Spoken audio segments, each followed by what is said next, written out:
민나 konnichiwa. 여러분 안녕. This is Léo for Asia on Air, the podcast, the best fucking podcast ever. You deal with it.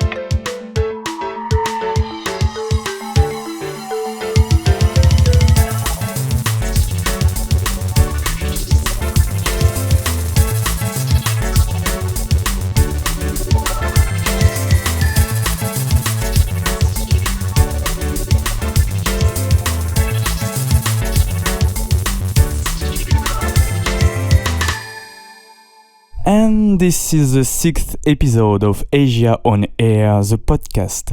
The podcast is the podcast where we talk about J-pop and K-pop and many other stuff, but mainly J-pop and K-pop. And today, guys, I'll make you spoiled children because once again, I'm not alone, I'm with a guest. And a big one who also belongs to the French mafia. You know, guys, every time you listen to a song, you have to realize all the steps that are needed ahead of its release to reach this final product that you have in your ears. And I believe that today's guest, by telling us his story, may help us to understand what is behind the scenes of this process. Yes, today we're going to talk about the secret of mixing, but also recording and mastering. And for that, I'm really honored to welcome a professional sound engineer who is working in Japan since a while now. He has been working with many big names in the industry, such as IU, Boa, Red Velvet, Tomomi Itano, and many other artists that we're going to chat about a bit later. He's now at the head of the recording and production company called Sonic Synergies Engineering. Gregory Germain, hi. Hello. How are you doing? I'm great. All right. So you are French, right?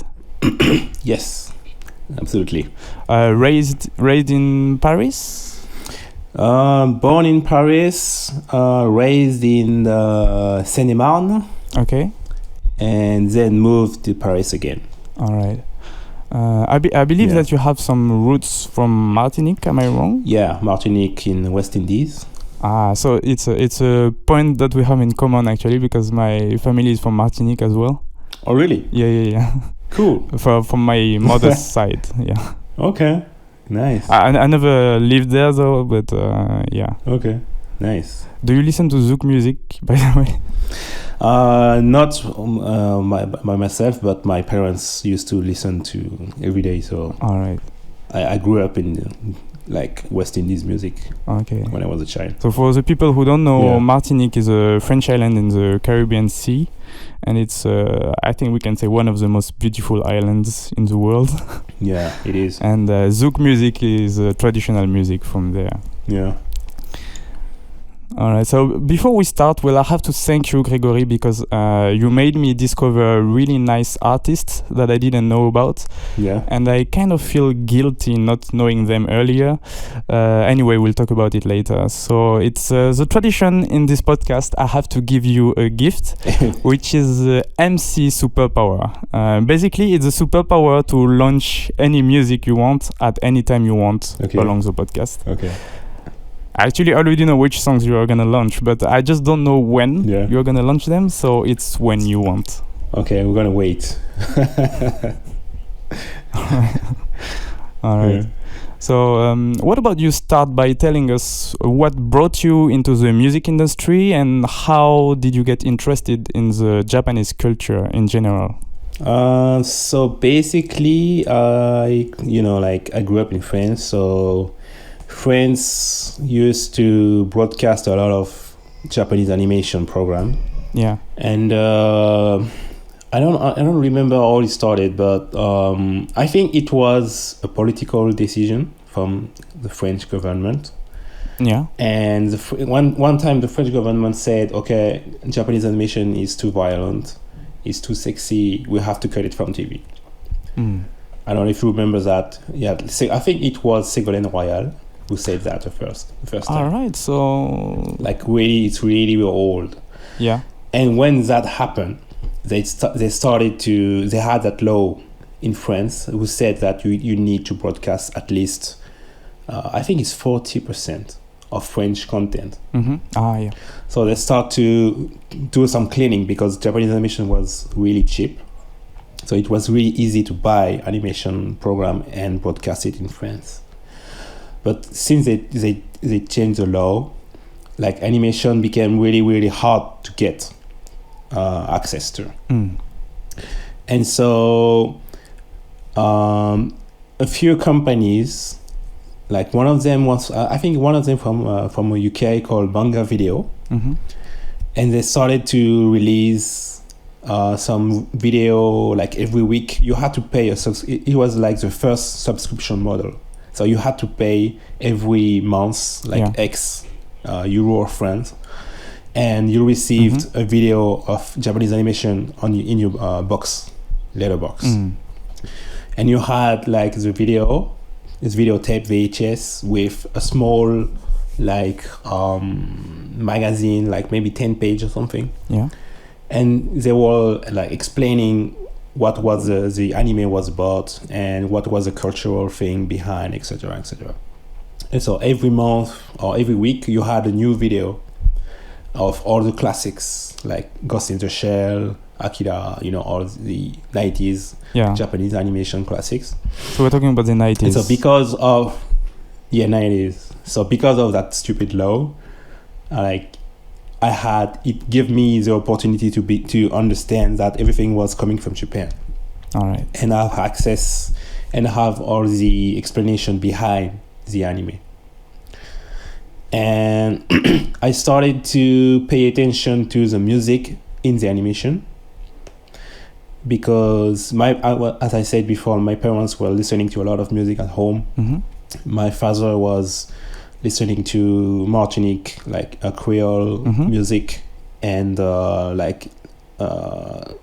soft Latin American music.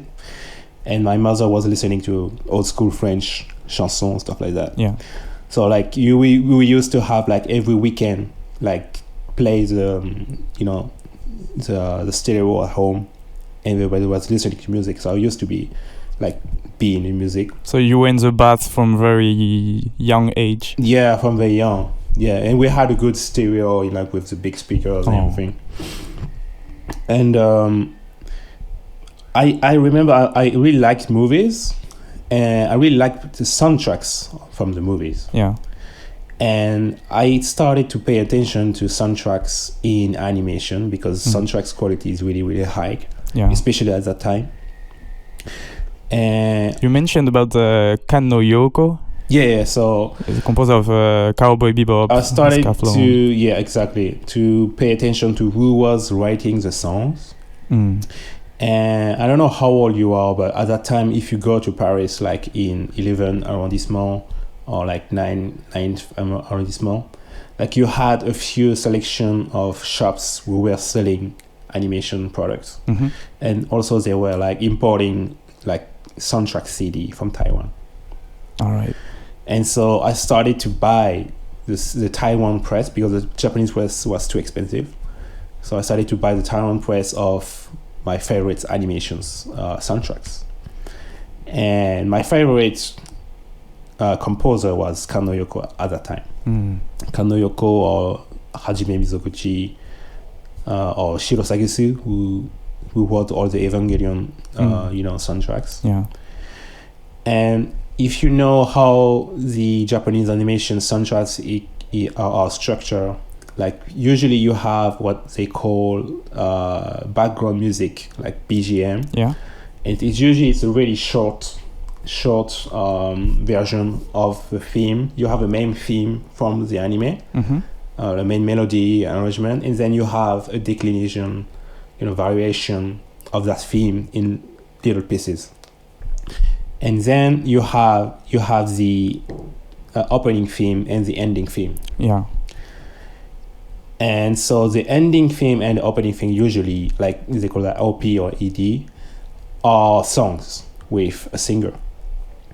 And some of the songs are made for the animation, and some other songs are pitched by the television production company. Yeah. Like they buy the copyright. To record labels. So they sell to record label like a TV ad. So the record label can promote their artist. Mm.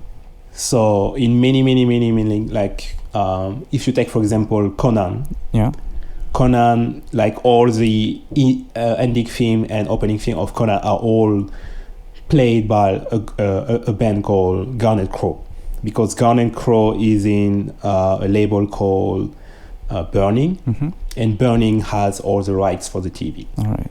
So if you watch the Conan TV series, you have all the Garnet Crow songs in your head, like automatically. All right. And so I grew up into this thing, and I started to understand that there is another world in the music industry, because there's no internet at the time. There's no YouTube, there's no Amazon, there's nothing. There's just VHS. You go to Paris, buy a VHS or buy a CD, you come home, you watch the content. So nobody knows, like, Japan has a huge, industry, music industry with labels and stuff. And so when I discovered that, and it was just not only France, UK, and US, it was like a huge shock for me.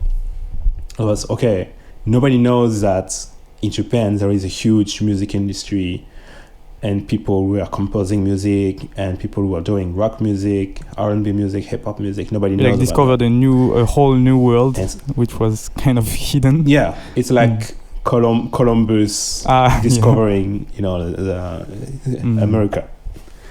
And so I started to dig about that, and I found a few J-pop singers like Amuro Namie, Hamasaki Ayumi, Sakai Noriko, all the people who were like really popular at that time.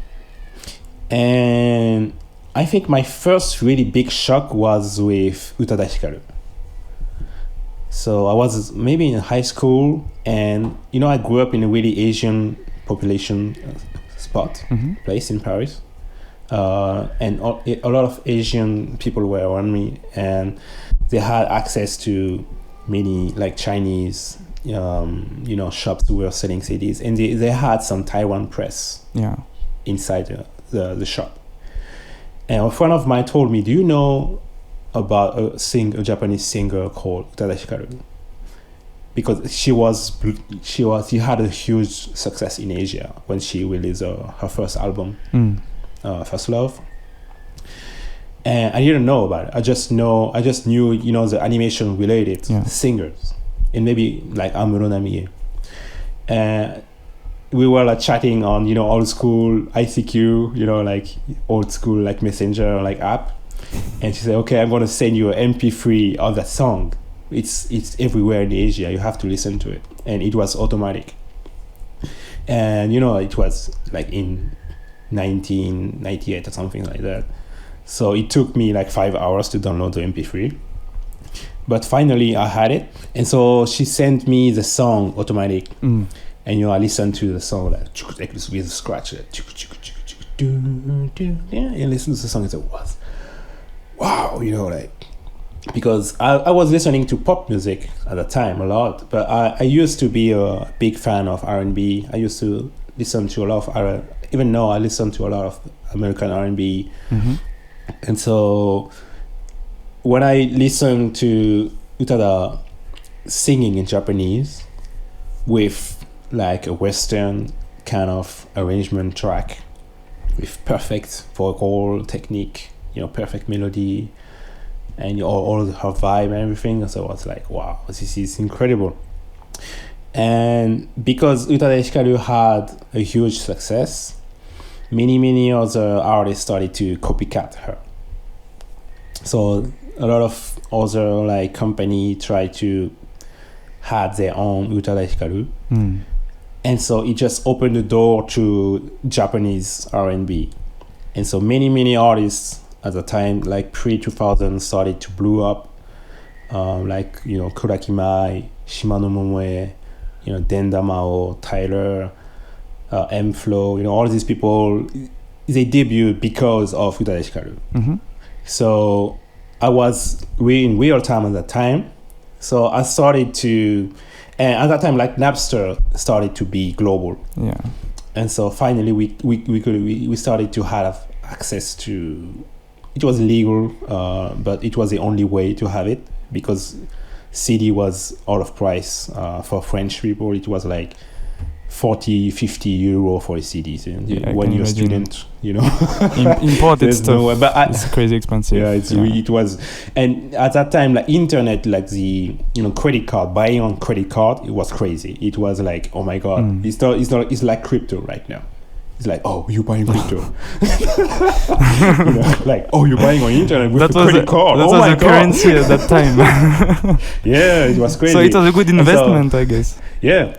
So the only way was to go to Chinatown and buy the Taiwan press. Or like you had like one site called Yes Asia, who were selling like Taiwan presses or maybe Japanese presses, but it was really, really expensive. So most of the songs I had in my hand was through Napster, and started to download everything I can. And I became crazy about Japanese R&B and hip hop. And then I started to discover reggae too, Japanese reggae with Pushim, all these people. And which is very special. I mean, like, yeah, it was really special. To listen to Japanese reggae is but it's like I was, something. it was cool because I really like underground music, like undiscovered music. Even for Western music, I used to go to Champs-Élysées, and they had a Virgin Megastore, in Champs-Élysées back in the day. And they had on the Virgin you had 2 floors. And the first floor was like normal, CD, everything store. And the second floor was imported CDs, like from other countries. And so you could buy like Björk album, but you had like the UK press or the Japanese press or the New Zealand press. And in each country you had a different remix or different song. So I kind of like, undiscovered thing, undiscovered music. Yeah. So for me, like Japanese music was a kind of thing like that. I was like, oh, that's cool, R&B or reggae from Japan. Nobody knows about it. Yeah.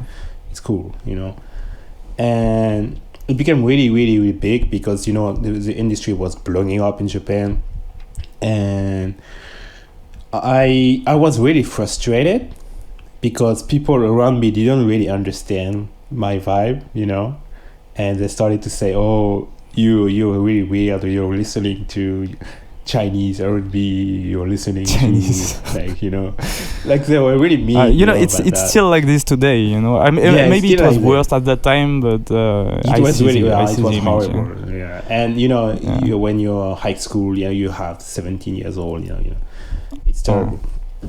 And so I was really frustrated about that, and I was like, so why can we listen to French hip hop or French R&B, which is not French culture, and nobody says nothing? But when it comes from Asia, everybody says it's like, oh, it's weird, it's not common. And I had that feeling, and I said, okay, I have to change something about that. So I started to write a blog on internet. Okay. But it wasn't enough. So I went to Paris, Pigalle, and in Pigalle you have all the music instruments shops. Yeah. And I said, okay, I'm wasting my time writing blogs, explaining people that music is cool. I have to put them in contact with the music. I have to let them listen to the music. So I'm going to DJ. And so I bought a CDJ set at Pigalle. Wow. And I bring that to my home. How old were you? And I start to learn DJ. I was like, I don't know, 17 or 18 or 18. So it was on your like savings from that age, all right? Yeah, saving or something. I don't even remember. But I managed to buy that. And my father said, "Oh, you crazy," or something like that. I don't know. And I started to DJ, and at that time also I was learning Japanese, because in my high school they didn't have Japanese classes, so I had to go to intramuros, like Paris inside city, to get some Japanese lesson from a private school. They only you had only like lesson only on Saturday or Sunday or something. And at that school there was another guy from West Indies, like a half mixed blood, brother was there, and he was like, "Yo, do you want to go to a convention? Like Japan Expo or something like that." It wasn't that big at that time, and I was living in Seine-et-Marne, little, suburbs, and going to Paris, that's a bit scary. But I said, "Yeah, okay, let's go." And we went to BD Expo. It was really, really old, like 1998, something like that. All right. And we were like, scrambling into, everything.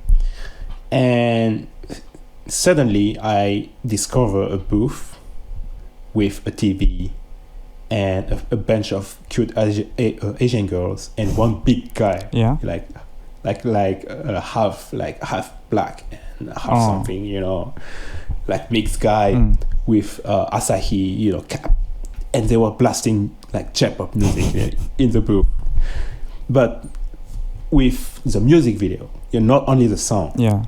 And when I saw that, I was like, "Oh, what the fuck is this shit?" Like, because music video is really, really hard to get, in pre-2000. So imagine it takes like 5 hours to get an MP3. So like for a music video, it's incredible. And so I was like, wow, because, I never saw the video. I only get the music. I don't know. You have some like music. I didn't even know the face of the singer. Because, in Japan, they're really sexist. So if the singer is not really pretty, they kind of hide the face of the singer. All right. Because they want to sell, I didn't know about that. Okay. Yeah. So when you have a singer, but she's really good, but she's not super like cute, so they kind of make a kind of, illustration or something. And so I discovered, and I started to discover the real face of the girl. Yeah, that's crazy, but it's true. And I was shocked. And so I went to talk to the guy, and his name was John. And he said, "Well, my uncle is living in Japan, and he's married to a Japanese girl. And so she's recording music video from Space Shower, which is like a MTV, Japanese MTV.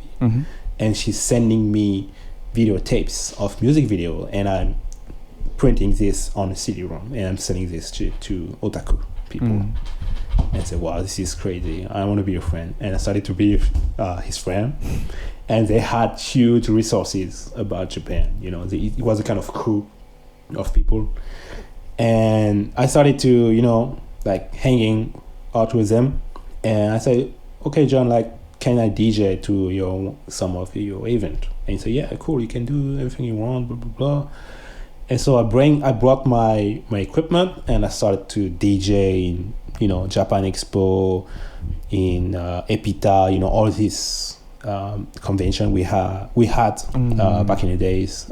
We still have some in France, and it started like that. And one time, I think it was in 2000, before I had my baccalaureate. Yeah. And which is like a bachelor. Bachelor for. I think baccalaureate actually. Yeah, I think they use the same word. Like your degree from high school. My mom told me, degree from high school. My mom told me, if you got your baccalaureate, I have some money that I'm putting money for you like since you're a baby, and you can have that money. You can do it whatever you want with that money. And I decided to go to Japan. All right. But before that, I was, DJ at Epita, and I was, spinning a lot of different songs from different genre, R&B, like house music and everything. And Epita is a little bit different because it's really, really, really super nerd. Like, it's all about, otaku people. All right. And so they don't really care about music, especially, urban music, like hip-hop and stuff like that. They're more into J-pop. Yeah, even if they don't even care about J-pop. They only care about the animation, or like the animation songs, cute songs. Okay. And it was different because most of the convention, it's a really open space, and everybody can walk around. And so if you still have some guy who's DJ is not a big problem because you can move around. But Epita, it's a school, so you have small spaces, and we have a small classroom to use as a booth, and so it was really, really small. And so like people just saw me DJ, so they said, "Wow, that guy is weird. We gotta leave." Everybody, bro, just leave, And it was really, oh my god, I'm gonna DJ alone. But only a few guys stayed. And when my set only was the good over, ones they came to me, yeah, and they said, "Wow, that was crazy." Blah blah blah blah blah. What a song! And I started to give what my set list. And one of them went to Japan, like before me. And say, hey, you go to Japan, so you have to go to this place, blah, blah, blah. He started to give me a lot of advices about how to, be in Japan, etc.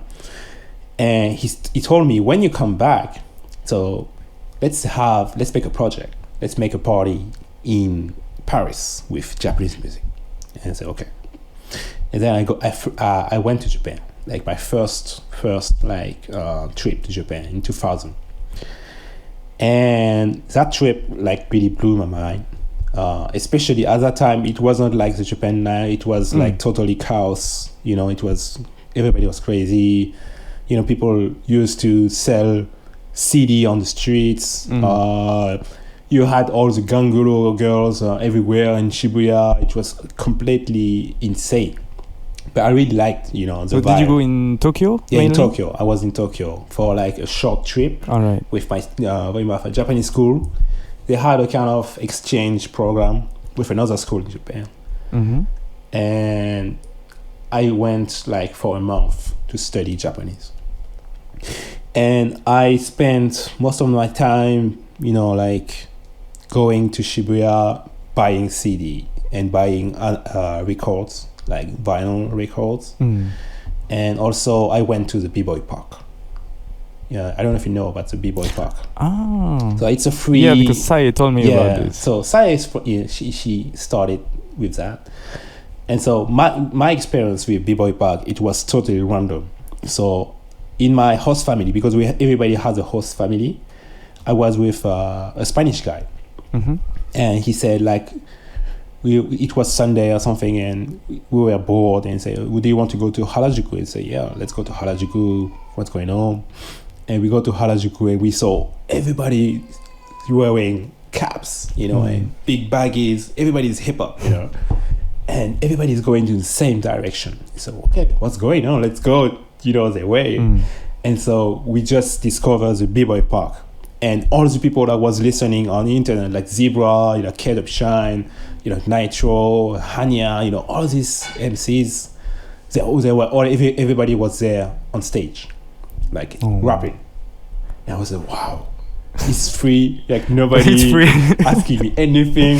I was Alright. completely crazy. It says, what the fuck is this shit? Best day of your life. And yeah, it was so cool. And the vibe was so great.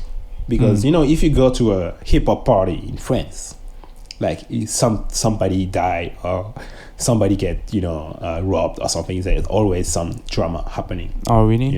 It's like most of the time it's bad. But in Japan, it's really, really peaceful. There's no violence, nothing. It's all about the music. Yeah. And so I spend my time doing stuff like that and buy CDs. I think I bought like 100 records or something like that. My suitcase was full, of records. And I came back to France, and so the guy I met at the Epita told me, okay, let's go to a club in Paris in 15 arrondissement, and let's try to use that club to make a party about Japan music. And the club was held by Russian people. And it was like, oh, this is weird. Yeah, Japanese music, blah, blah, blah. So, okay, let's have a try. And then we had a first party. And I was DJ there. And we had all the, French, Japanese fan community and some Japanese people who were living in France who came to the party. And it was a kind of success. And we had a few parties like that. Eventually, it didn't like succeed because... they had their like regular clients in the club. Yeah. And when people, came to the club and listened to the music, it was, oh, can you play Jay-Z? Can you play Ja Rule? Yeah, oh, that's my birthday. Please play Dr. Dre or something like that. Say, yo, man, this is not the concept of the party. This is all about Japan. And so that's so annoying when you're a DJ and people come to ask you, can you play this? Can you play this? Yeah. And so it kind of annoyed the Russian owners. And so they say, yeah, you have to make a mix of Japanese and Western music, blah, blah, blah, and you have to have different DJ. And so I kind of had an argument with my friend, and we kind of split, we stopped to do that. But anyway, doing DJ for maybe 6 months or something, and training, doing everything, really trained my ear about music, and started to understand arrangement, when the structure of the songs, BPM, tempo, all this concept. And so the way I was listening to music really changed at that time. And I was also checking the CD booklet. Yeah. The small book you have in the CD, and you have all the credits. Yeah. Produced by somebody, mixed by somebody, mastered by somebody. And I was like, wow, music is a huge process. There's a lot of people involved into that. It's not just one guy doing something. Yeah. It's like a movie. You have a whole crew. And I was like, okay, I want to be a part of that. That was the first idea. I just don't want to just play the music. I want to be inside the music production process. And I didn't really know at that time what was the part of each person, because you see the title, you don't really understand who's doing what. And so even I did a few stuff, we made a magazine called Japan Vibes with John. We started to get involved with Japan Expo, making some events, blah blah blah. And finally I was like, okay, I want to go to Japan, but for a long time, for long term. I want to go for a year or 2 years, I don't know. And I want to know more about the music industry. And so I was, in university in Paris, and said, okay, I'm going to quit, because I have a feeling of wasting my time there, especially what my major was super boring. And so I started to learn about music, in every aspect. I started to take some jazz piano lesson. I started to study contracts, live gigs, production. So you learn about the music business and music theory as well? Yeah, about the music business, theory also. And finally I found a school called SAE, which is it's an Australian school, I think. And they have a lot of schools in different countries, like Philippines, US, UK, Germany, blah blah blah. And they have one in France. And so they had two courses. It was assistant engineer and engineer course. And so, okay, I don't have the money to go to the engineer course yet. I don't understand, so I'm going to take the assistant engineer something. Okay. And I went there, and it was 6 or 8 months training or something. And I really like the whole process, the whole story, and the vibe. And I said, okay, I want to do that, but I don't want to do it in France or in US or in UK. I want to do it in Japan, because I like Japanese music, and I think Japanese music will become big in, I don't know, 10 years. It was like an investment for me, because I had the feeling, I had the instinct that in some point is going to blow up. Yeah. And everybody wants to go to, Studio La Grande Armée everybody wants to go to, Abbey Road or, I don't know, Capitol Studio in LA or something. And so I was listening to the teacher, he was telling us a lot of stories about assistant engineer who was sleeping in front of the studio to get, enrolled just to be a T-boy. And so this is not really efficient, If I want to go to some place, I want to go to a place where nobody wants to go, Yeah. And so Japan is perfect because nobody knows about Japan, nobody knows about Japanese music, and I can speak the language. I went to the country one time, and I kind of know who's doing the artist, what's the label, what's the record company, and so I just took a leap of faith, and I said, okay, I'm going to go to Japan. And so I started to save money because my parents were totally not cool about that. They said, no, you have to finish your university and blah, blah, blah. I said, no, I don't have time for this. I said, okay, I'm going to work and put money aside and go myself. And finally, in 2004, I left France and I came to Japan. All right. And my first goal was to be able to speak the language. So I said, okay, I went to a Japanese school and started to learn Japanese like hardcore, like every day, going from, morning to until, like night, study. So you were 20 years old at that time, right? I was, 20, 21, something. Okay. And so I started to, I didn't really even party and have friends. I was really just like study Japanese like crazy. Focused. But focused. But because I didn't really have any experience by living by myself, I was so young, I was always living with my parents and everything. So my money started to go, just disappear really, really fast. Yeah, because in Japan it's so easy, you go to Konbini, you buy a bento. Oh, yeah. You don't have to cook. Yeah, you don't have to really cook or something. So I just was buying, stuff, around. And so my money just, ran off really, really fast. And so, wow, I had to find a job, and so I went to Hello Work, and they said, like, what can you do? And I said, okay, when I was in France, I was a waiter because I used to work in a big restaurant in France, and I had a kind of good level of waiter.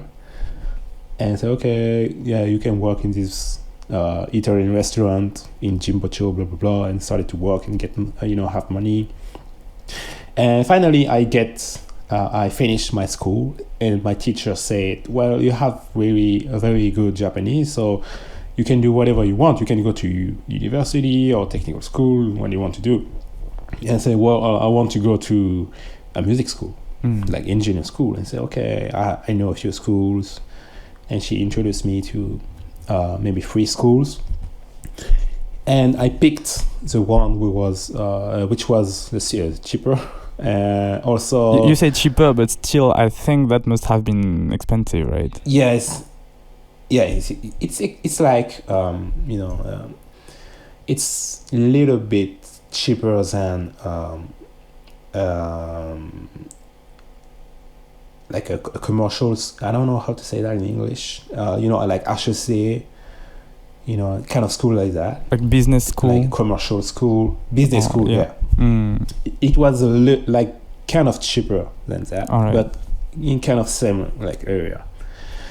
And I just begged my parents and everything, but I had some help, and I had my still a lot of money aside, etc. But I managed to go, and like the teacher were like, well, you're never gonna make it. You can go into the school, but you will never get a job or something. They were really mean, So okay, we're gonna see that, blah blah blah. And I started the school, and it was really fun because it was all about vibe. Everybody was from different part of Japan. There are people from Okinawa, from Hokkaido, from Shizuoka. We also had some Korean students, Chinese students, from India. So the name of the school was Tokyo School of Music in Shibuya, right? Yeah, Tokyo's in Shibuya. Okay. Yeah. So I picked that one because it was in Shibuya, and it wasn't like the real tight engineer school. Yeah, we had some musicians, some singers, arranger. It was kind of mixed, and I said, okay, if I want to go in Japan to a school, I want to have some contacts. I want to build a network. So I prefer to be with musicians, other people, not only engineers. But at that time, like, was your Japanese that good to catch all the details of engineering school? No, but like they no. So you have to get the GLPT. I don't know if you know about that. It's a kind of diploma of a Japanese. About your Japanese level. I think it's international. Yeah, it's international. And at my time, it was the old one. So we have level 1, level 2, level 3, 4. And level 4, it's like really like it's you can really speak. And beginner. Level 1 is beginner. And level 1 is like academic. You can go to university. It's like almost native. And level 2 is enough to go to a school, like a technical school or high school or something like that. And I had level 2, and so because I had level 2, they say, okay, you can attend the classes. And engineer, like technical words, are like 90% from English. So it's all katakana. It's like you have a few words in Japanese, but it's like kind of they made words for that. It's not really the real world. The real world is from English because everything is from America. And so, it's not that hard, to be honest. But yeah, it was challenging to be, but when you at that age, you 22, 3 or something, you're in the vibe, you have fun. You don't really care. You just do it. You're catching everything. Yeah, you just have some fun. Yeah, I had some fun, with all my friends around, and we were experimenting. And I was going to school, and at the same time I was going to a lot of club. I was clubbing a lot, going out, live houses, and I met a lot of people, a lot of friends who were like indie artists, people who were starting their career.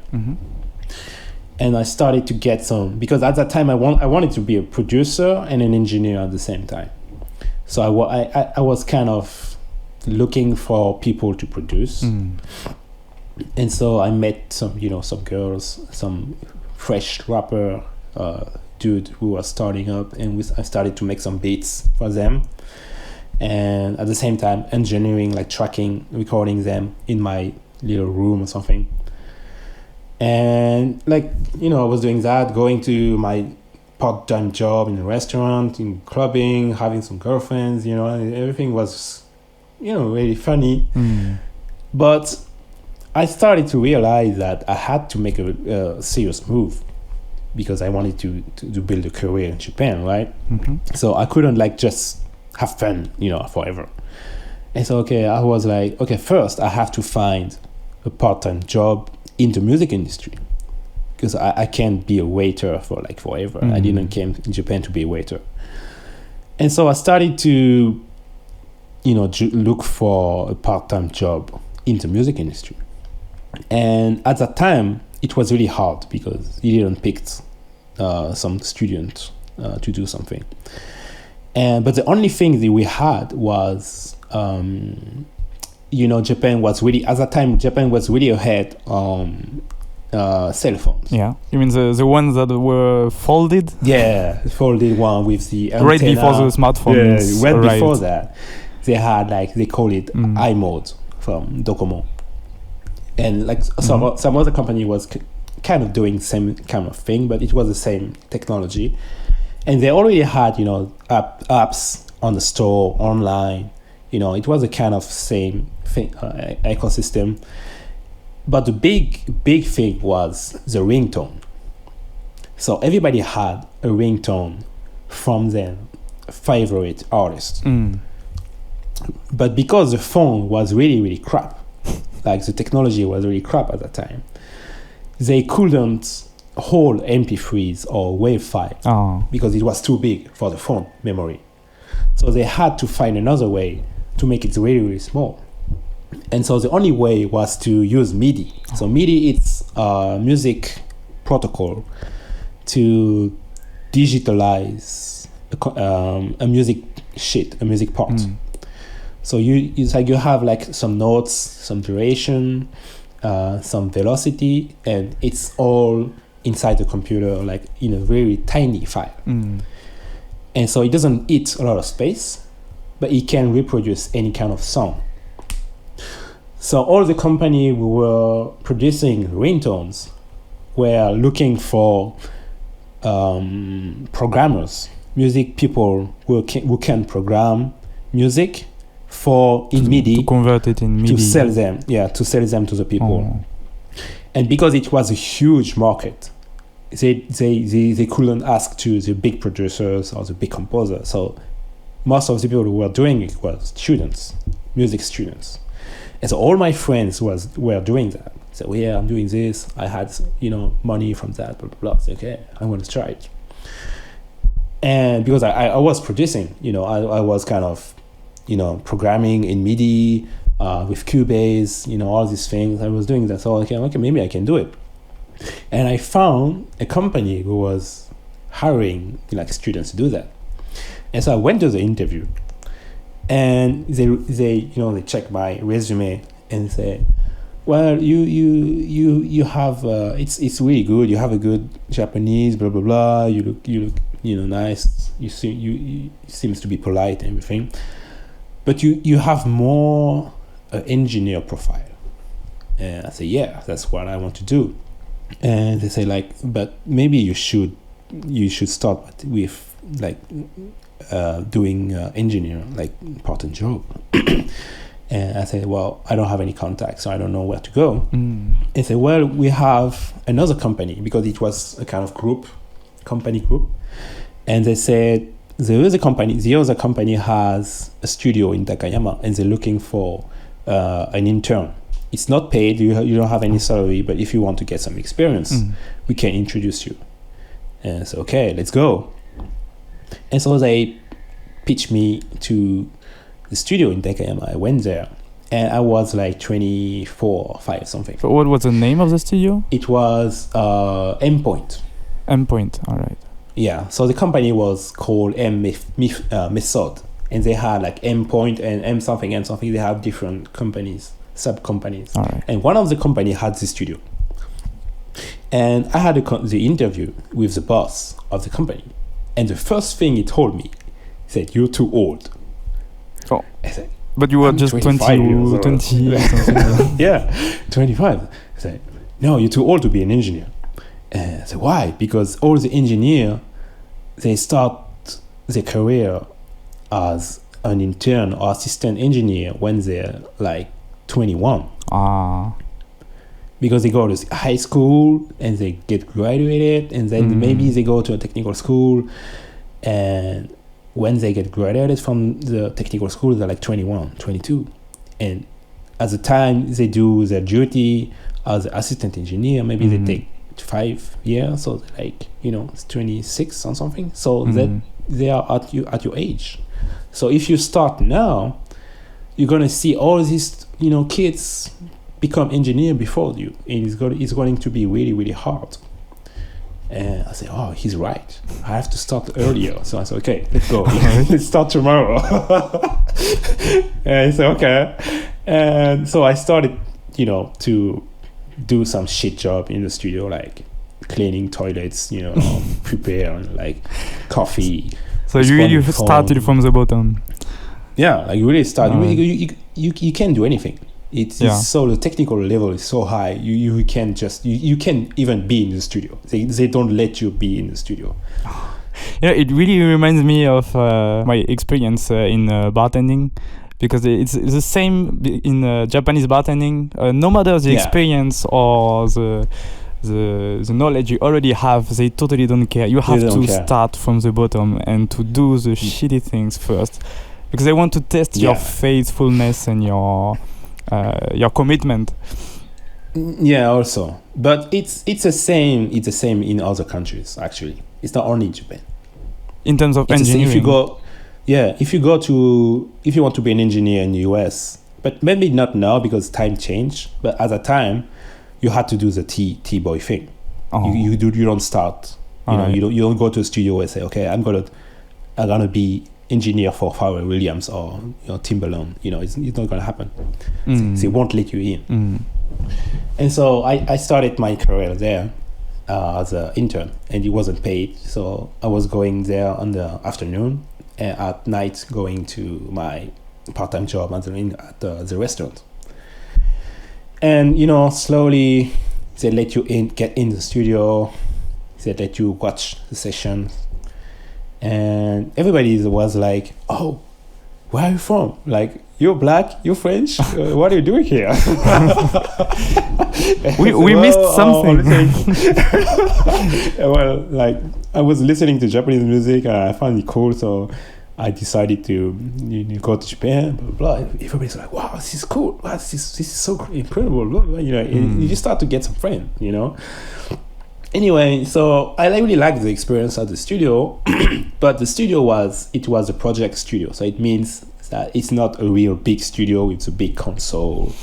You don't have acoustic instruments recording. It's all vocals. It's all about, at the time especially, it was Idol. The Idol was booming really hard. It was AKB at the beginning, and they had a lot of AKB things. And I was like, okay, I want to be in a big studio with big setup, so I can't waste my time here. And I started to find another internship. And I found another one in a studio called Studio Greenbird. All right. Yeah, and this was in 2008, when I watched, if I'm not wrong. 2007. Okay, all right. Yeah, and like I watched the name of the studio and it's familiar to me, and I started to check my CD booklets, and I started to see all the artists I liked. Everybody was going there, like Chara, Ua, Sugar Soul, Ando, Yuko. Everybody was tracking in Studio Greenbird. I said, "Wow, this is cool. I have to be there." And I was really, really lucky because the ex studio booking manager, Studio Endpoint, was the ex studio manager from Studio Greenbird was the actual studio manager at Studio Endpoint. So it's a really small world, so everybody's talking. Yeah, and they kind of drink out and have some party, and they had that discussion. So there's a black dude, French, who came to our studio to be intern, and I became like kind of famous before I had the interview. And so when I had the interview, they already know about me and say, "Yeah, we heard about you from Mr. Hatakayama, blah blah blah," which is good. We know, like he said, you're a good guy. So yeah, you can start tomorrow. But there is one condition, and they say we put you in competition with a Japanese kid, and we can just have one assistant. So we give you 1 month a test, and the better guy we keep the better. That's so stressful. Yeah. How did you manage this? So you're like 25 and you don't have any financial education. You don't know anything about money. So I don't have any saving. I just go every day, having my pay from my part-time job and go to the next month, every time. And so I don't have any money aside. And so I was like, okay, so if I don't get that job, I'm going to be homeless in Japan. And I said, okay, I'm going to try it. In Ueno Park. Yeah. And so I'm going to, okay. And I picked, the internship. And it was super, super, super hard.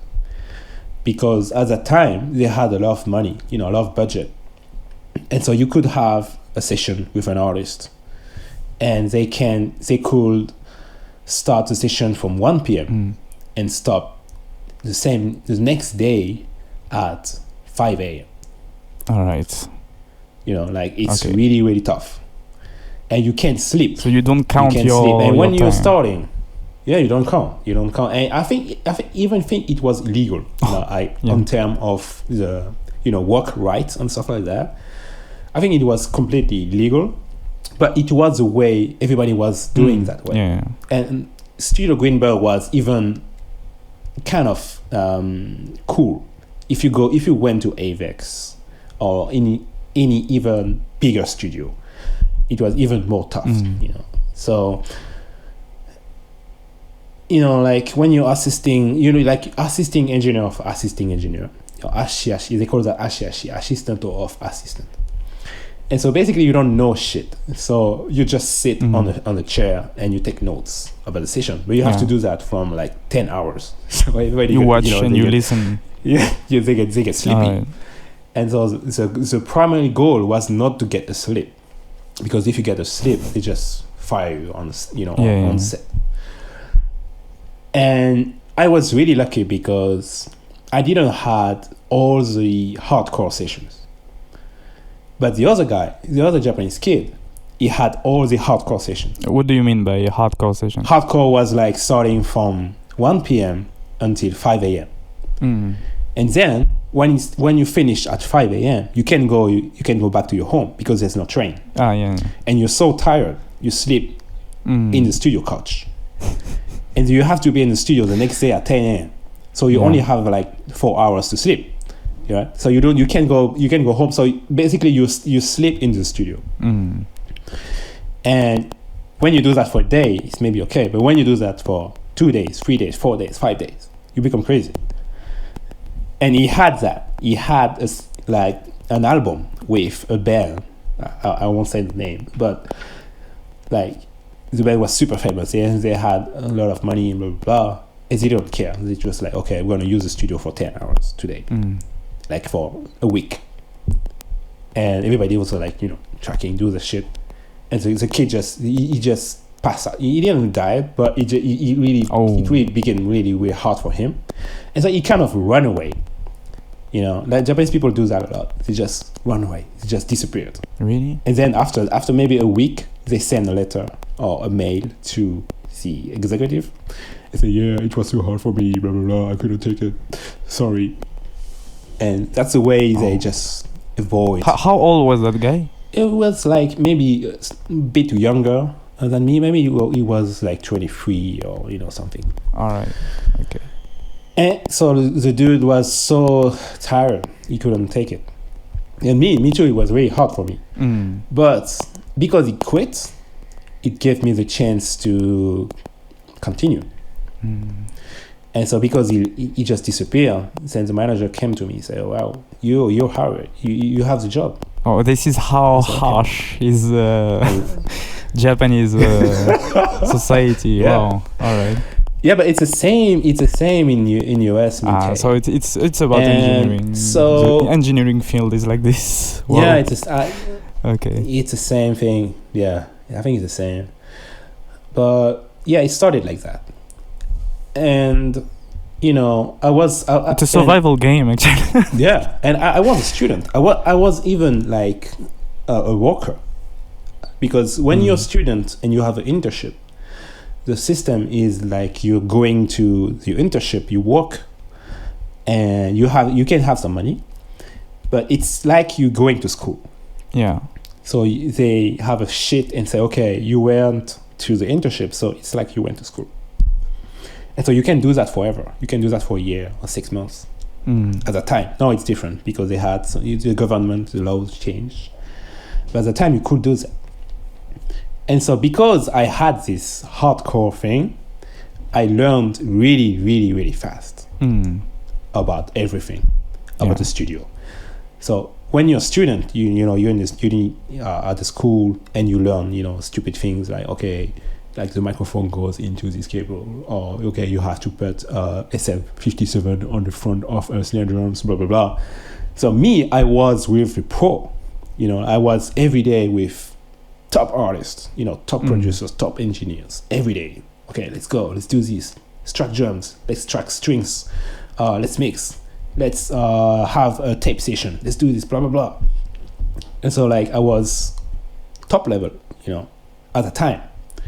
And so I was learning so fast that it didn't really mean to go back to school. Yeah. So it was better to me to be in the studio because I was learning very, very fast. And so, but your visa time is running out. Yeah. Your visa is running out. And so, okay, you're setting pressure. Okay, I can't just chill.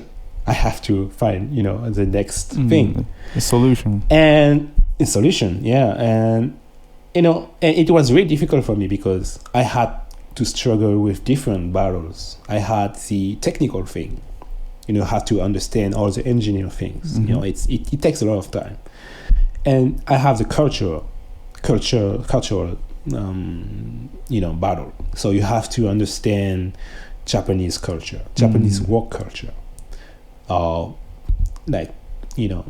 to be polite with clients, how to talk with clients. Yeah, all the codes. You have so many codes, so many rules. And then you have the language challenge. Because even if you're really good in Japanese, studio like dialect, or people from Hiroshima or Osaka, they come in the studio, they don't give a shit. They just talk you in Hiroshima band or like Osaka band, and you don't understand. Yeah. But the music people, so they don't care. It's not like the salaryman, the ohayo gozaimasu, like super polite robot, guy. They just, everybody's a rock star. So they just talk to you the way they want. I had many sessions like that with people from Hiroshima or Osaka. It took me in, super like old school or like some super like nobody can understand like some dialect thing. Even Japanese, because Japanese is so difficult. You have so many levels, nuances, and music people, they don't really express what they they don't really express well, because it's really hard to talk about music. It's really hard to say, okay, do this or do that in a certain way. So they use a different word, or they say it really, really vaguely, But they expect that you understand what they're saying, because between Japanese, it's like kind of some telepathy, something like that. But for a French guy, it's super, super difficult. Yeah. And so I had these 3 battles, and the manager kind of understand, because I had a few, I had a few sessions. It didn't really went well. And he said, well, I don't think you're ready to get a job at a studio, because I was kind of trainee. I can give you a work visa right now. And I said, no, I need a visa, blah, blah, blah. And he said, okay, wait a second. And then he picked the agenda, you have a big agenda in the studio. Yeah. And with all the clients, all the sessions. And he picked a session with a new client. And when you go to a big studio, usually the new clients are the one people don't give a shit, because they prefer to keep the big clients they have from past. All right. So new clients, they have to pay cash in front. They don't trust them. And so they can use some trainee assistant on the session. So even the assistant do a really bad job, they don't care if they lose the client. So basically, like when you have fresh names, it was for you, but it could be big names actually. Yeah, exactly. And he said, well, there's some weird band coming next week. You want to do it? I said, yeah. So that band called Rovo. Yeah. Yeah, Rovo. ROVO. And it's really hard to explain. It's an instrumental band. So in music, you have normal pop music and you have instrumental music. It's 2 different worlds. And Rovo, it's a kind of post-rock symphony band. So you have 2 drums, 1 bass, 1 guitar, which is really rare. yeah, and electronic violin, and a keyboard. Electric, yeah. And the engineer is the keyboardist.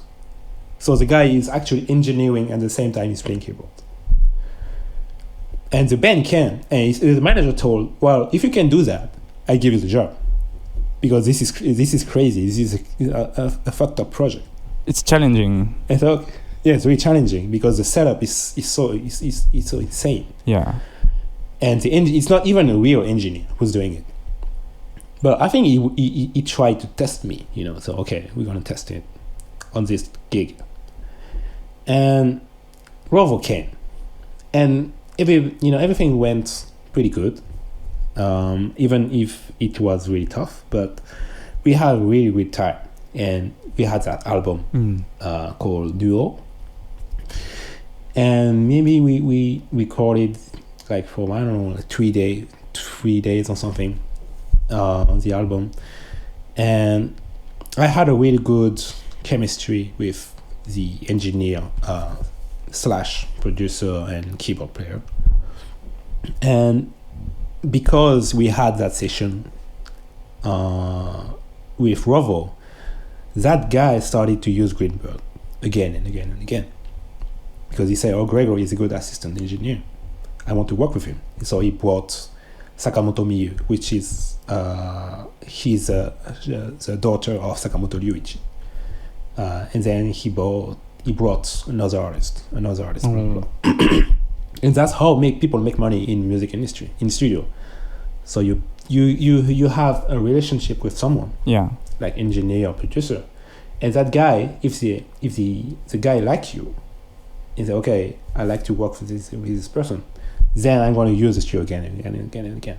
And then this is how you get clients. And so when the manager saw that, he said, okay, let's pick you up, like as a real worker in the studio. So everything works with trust, basically. Yeah, trust. Assistant engineer for Studio Greenberg. And actually, I was the first foreigner in the school. I was the first student in the school to get a job before Japanese people, because most of Japanese people, they have their job like maybe 4 months before they get graduated, but I had it like maybe 6 or 7 months before that. And so I had a prize, an award. Told me, okay, you're the first student to get a job in our school. I was like, wow, this is crazy. And this is how I started my career.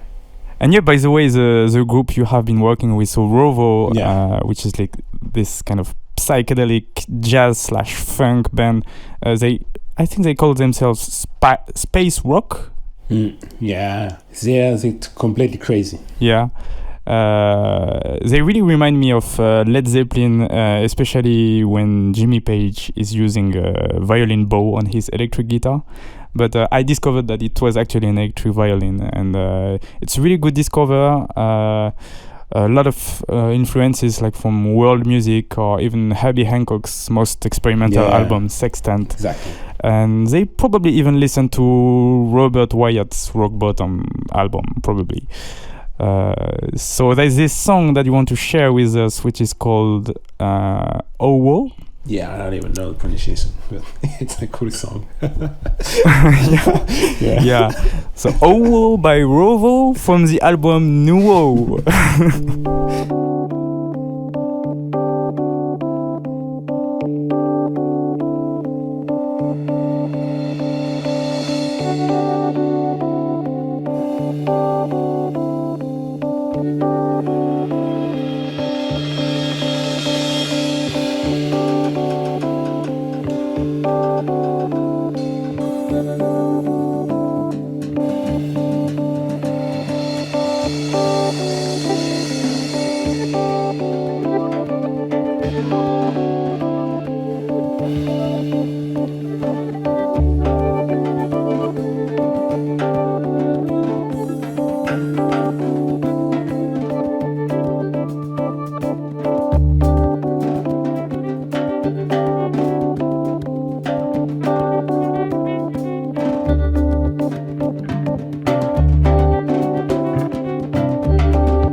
So that was Owo by Rovo, and I like the fact that they are, well, first of all, they are great musicians, and they take the time to work on the evolution of each tune for 12 minutes or more. So that's very good for work or active meditation, I would say. Yeah. And when they play live, they give a good space for improvisation. So yeah, very, very good discover. I think it's almost improvisation. They don't really say, okay, we're going to do this or do that. They just play. You know? It's a real jam then. Yeah, it's jam. It's kind of, prepared before, but it's kind of jam. Okay. So, I get a few gigs from different engineers on different stuff. Mm-hmm. But I had at the time a goal. And my goal was to work with a super famous engineer called Watanabe Shojiro. And Watanabe Shojiro is like one of the biggest engineer, even now, in Japan. He had all the biggest artists, all the biggest records. And he's probably one who has the best sound also. But he is really, really, really super scary. Why? I don't know if you know that movie called Whiplash. You know that movie, the jazz drummer movie? I don't. So it's a movie about a jazz drummer. Ah. And he wants... With the bald guy? Yeah. That movie. Who is a bit scary. Yeah. I need to see this movie. I didn't watch it. I just saw the trailer, but I see. So Shojiro-san is kind of that. It's not that violent, but it's really... He has the same kind of vibe. Oh. It's like you can't make a small miss. If you make just a tiny small miss, it's like a volcano. It's like, And so he was super scary because of that, but also because his workflow, his techniques was super, super, super high level. And so most of the assistant engineers, they couldn't keep up with that. And so, but I wanted to do it because he had the biggest artist, and especially one of them was Ando Yuko, and I was a huge fan of Ando Yuko. I actually I came to Greenbird because of her, and she had a kind of break, and she started to have some recording in different studios when I get into Greenburn. So I was okay, this boring, she doesn't come anymore. But one day, the booking manager told me, oh, do you know what's coming next week? And blah, blah, blah. I say, I don't know. It's Ando is back. I say, oh my God. I say, okay. It's a fun boy. You have to put me in the session. He said, no, because this is Watanabe Shojiro's sessions. He doesn't allow non-trained engineer to be in the session. He only picks the best assistant engineer. And so I said, well, no, I have to be there. And I said, okay, I want to do what I can, blah, blah. And, a week, after a week, she came to me and said, okay, you're in. I said, wow, cool. Okay, I was like...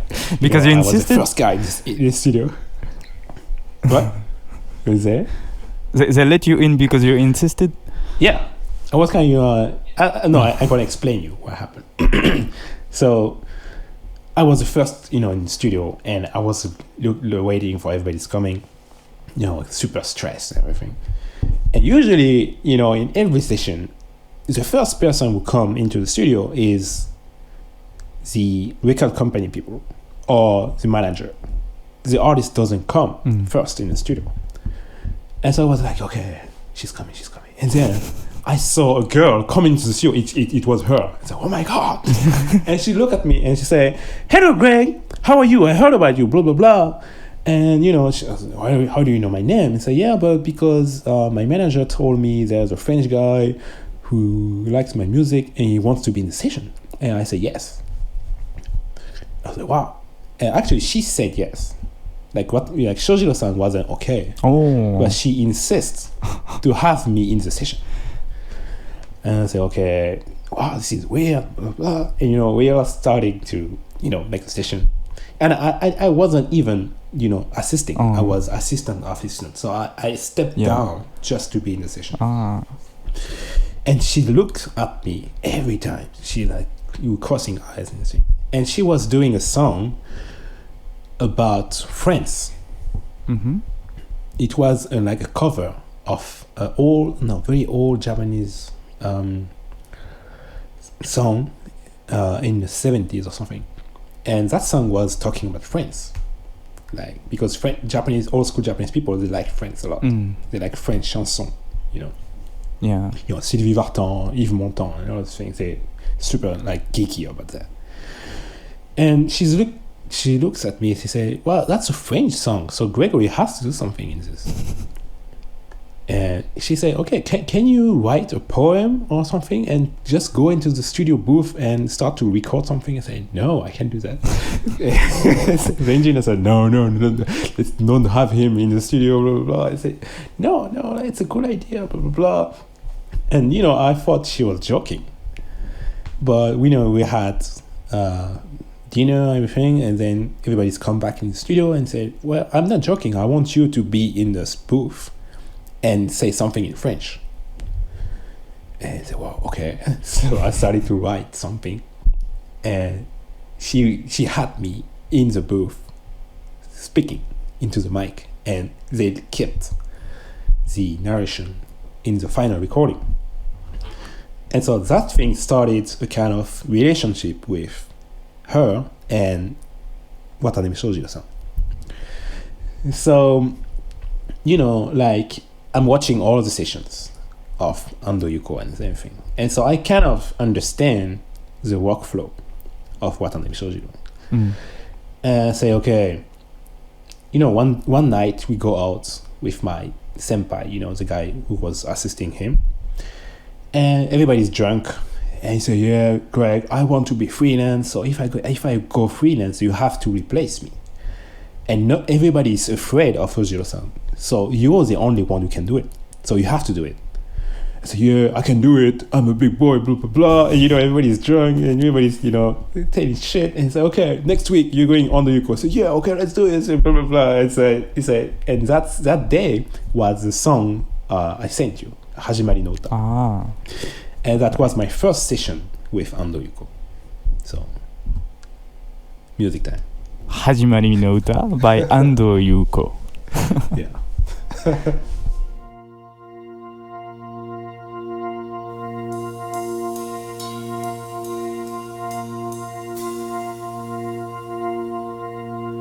あなたが私の背を見送った日が今はもう遠い日の始まりの記憶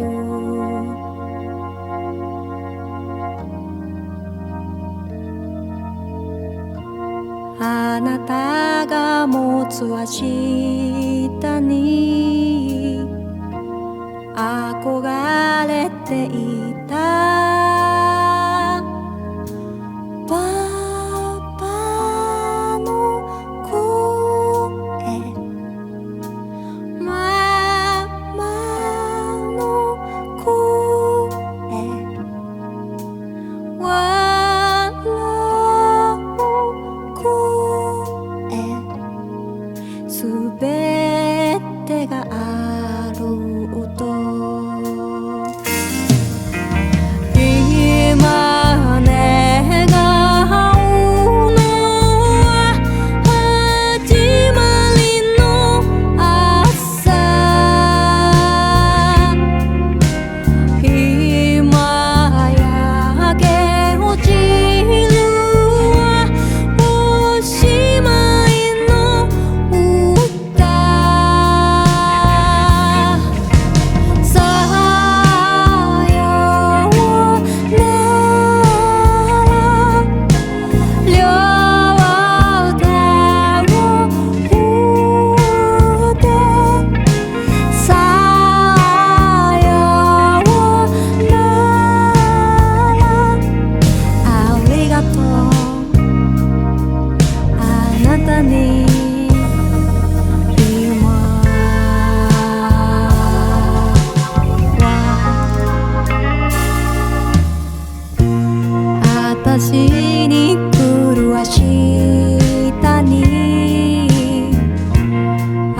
なたはいなくて探すように空つかみからの手に気づきはないた今歌うのは始まりの歌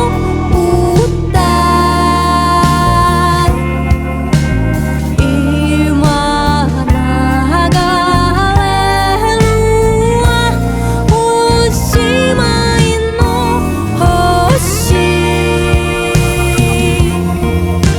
さよなら届くといいなさよならありがとうあなたに今忘れていた遠くていて終わりにしよう願いはあなたに明日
So that was Hajimari no Uta by Ando Yuko. So just to be sure, if I understood well, there is a song by Ando Yuko in which we can hear you talking in French. Yeah, I'm in the record. I'm talking French, and because I used to rap when I was a kid, so I'm really good at improvising lyrics, and so I kind of started to write some lyrics. And yeah, but my voice is inside a single called I forgot the name of the single, but it's a second couple song. I don't know. I forgot the name. They say in Japanese they say B man, B side. Yeah, B side. Yeah. So it's a B side. Yeah. So it's not. I don't think it's even in any album. It's just on the single. Okay. But I'm in the song. Okay. But that event triggered the next thing, which is I started to assist Watanabe Shoujo-san. Like assist him. So this is why just to have a word on her. So this is why Ando Yuko is really important in your career, right? Is she start something? Yeah, she's super important. So just to go back to, just before you continue, just to go back a bit on Hajimari no Uta, I actually discovered Ando Yuko because you sent me this song. And I discovered her very touching and feminine voice, and I really like the song because it has a really Japanese construction of the chords, which is really flirting in the border between hope and melancholia, and there's this touch of innocence. I really highly recommend everyone to watch the MV. I don't want to spoil, but something is happening in the MV. I was not expecting it at all, and I was really moved by it. What happens makes her an accomplished artist. I don't want to spoil, just watch the MV. So yeah, I can I can let you continue on so Shojiro. Yeah, we are doing the song, and it was my first session with him, and it was a total mess. It was horrible. I couldn't, because it's all about experience. And because I didn't have the experience of doing it. I used to watch it, but if you don't do it, you don't have the experience. And so it was a total mess. Everybody was crazy about me, blah blah. But like my senpai told me, you can't give up. You have to continue the session. And so I was like, almost demolished by Shojiro-san, blah blah blah. That's doing the session. But he said, well, he has some balls, because he doesn't know shit, and he did it. Yeah. So I want him on the next gig. And he said that to my manager. And my manager said, "Are you sure?" And I say, "Yeah, I want him in all my gigs." And I started to assist him every time. And finally, my senpai, the guy up on me, he left. He became freelance, and so I became his assistant engineer of Watanabe Shojiro for a few, like a short time, maybe a year or something. And it was really, really tough because he's super, super, super demanding, and he's super severe. But because he's a top engineer in Japan, I learned all the tricks, and there's nothing beyond him. So I was like, all the session that wasn't him was really, really simple for me, because I had the toughest guy every time. You know what I mean? So what about we just stop a bit here and talk for all the people who don't know, first of all, how would you explain what is mixing, first of all, and what are the steps that you follow to mix a song? So to explain, usually a song starts with the recording. So to be able to share a song to the world, you have to fix it on tape. It's before computer, it was tape.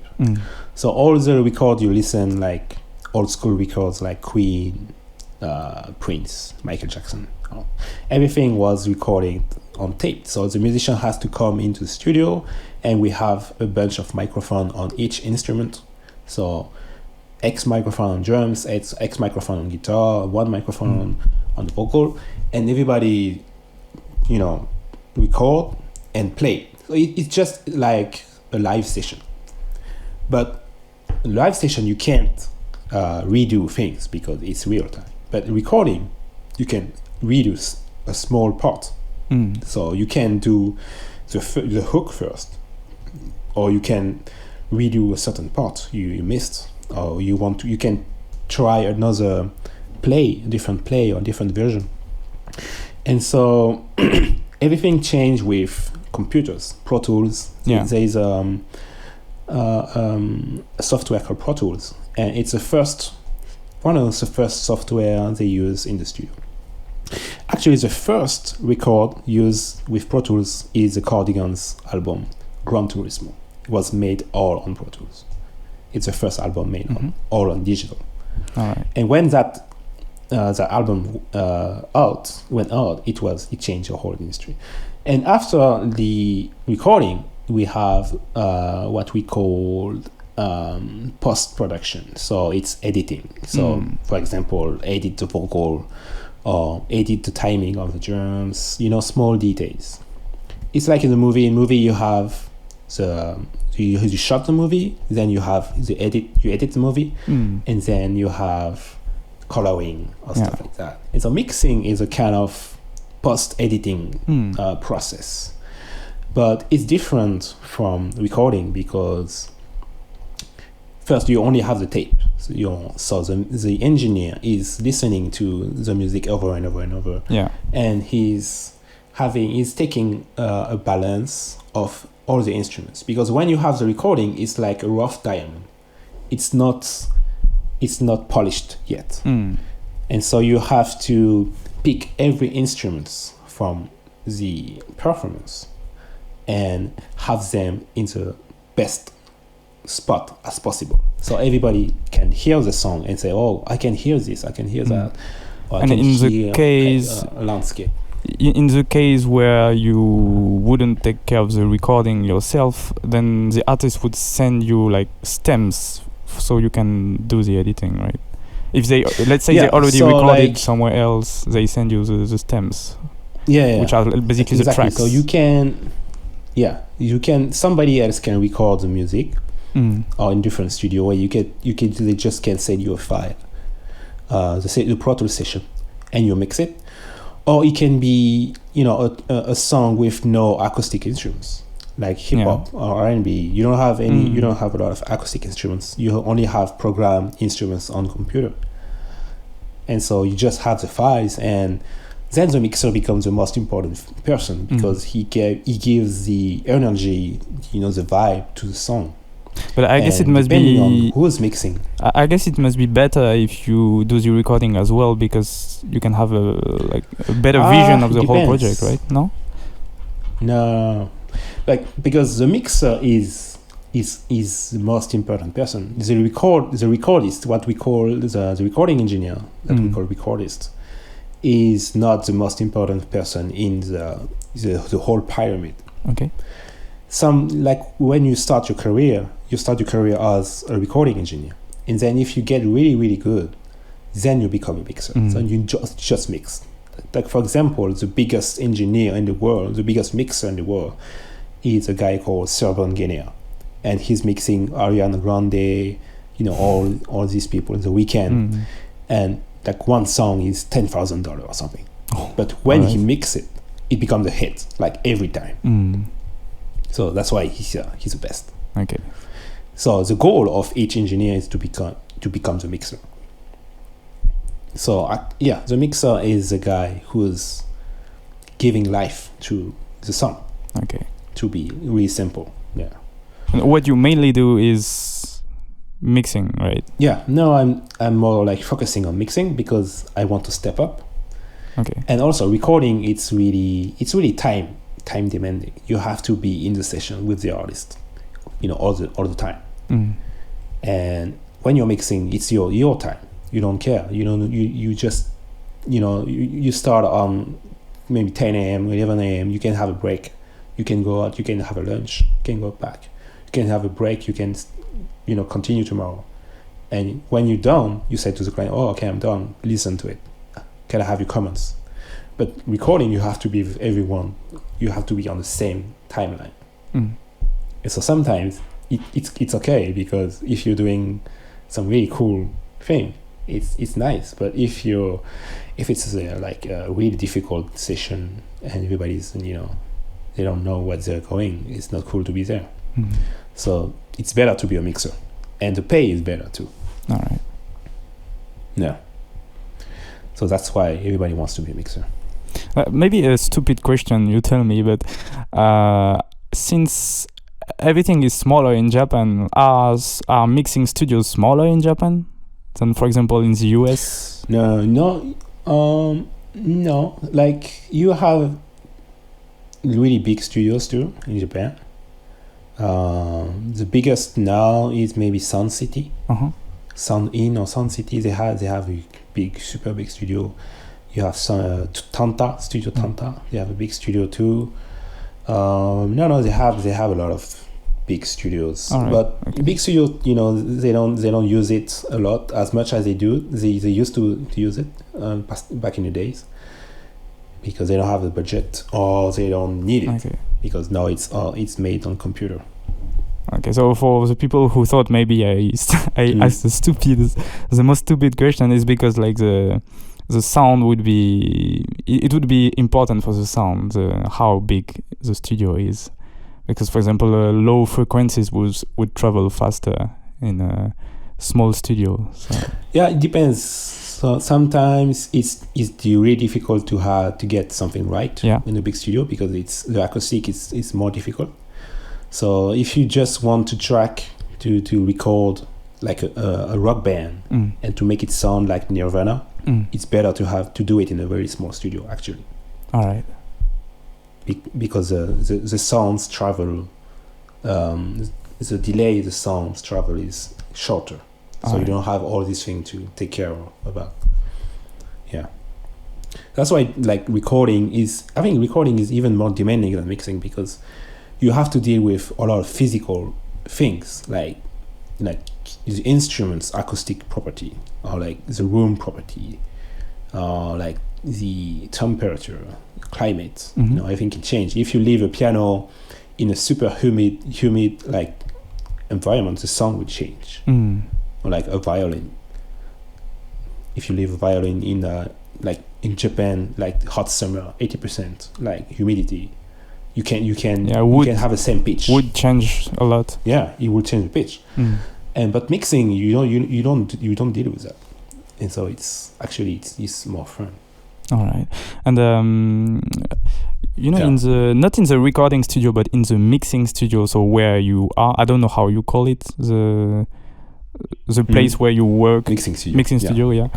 I always have been wondering why do you guys monitor your mix always through speakers and not headphones? Because I would think that headphones would be more precise, but I don't know, you tell me. No, it's not. Like speakers are the most natural way to listen to music, because music is sound traveling air. So you don't really understand that, but when you're listening to music, you just don't listening from your ear, you're listening from your whole body.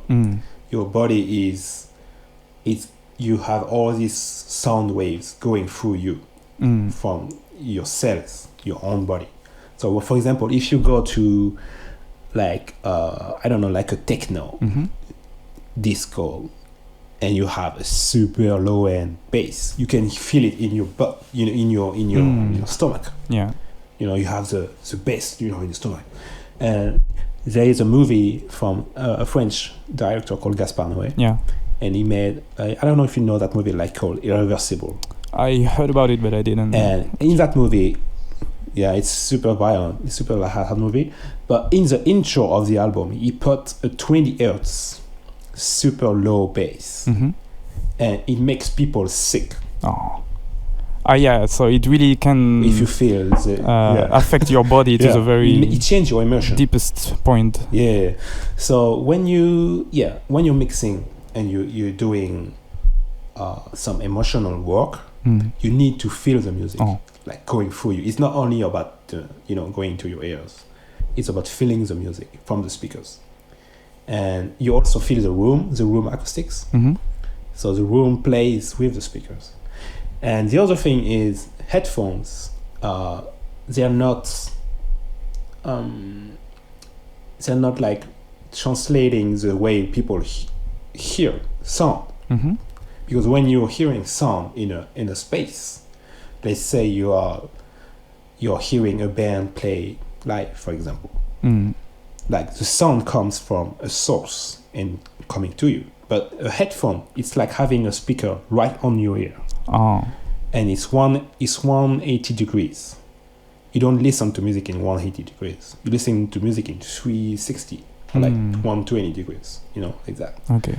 So headphone is actually, it's really, it's not natural. It's a fake acoustic, psychoacoustic process. All right. But we are so used to listen to earbuds or headphones, so people just, they're tricked. They don't really understand it. So that's why everyone is mixing with headphones. I never thought about this this way. So, and I guess you also take care in most of cases of the mastering sometimes.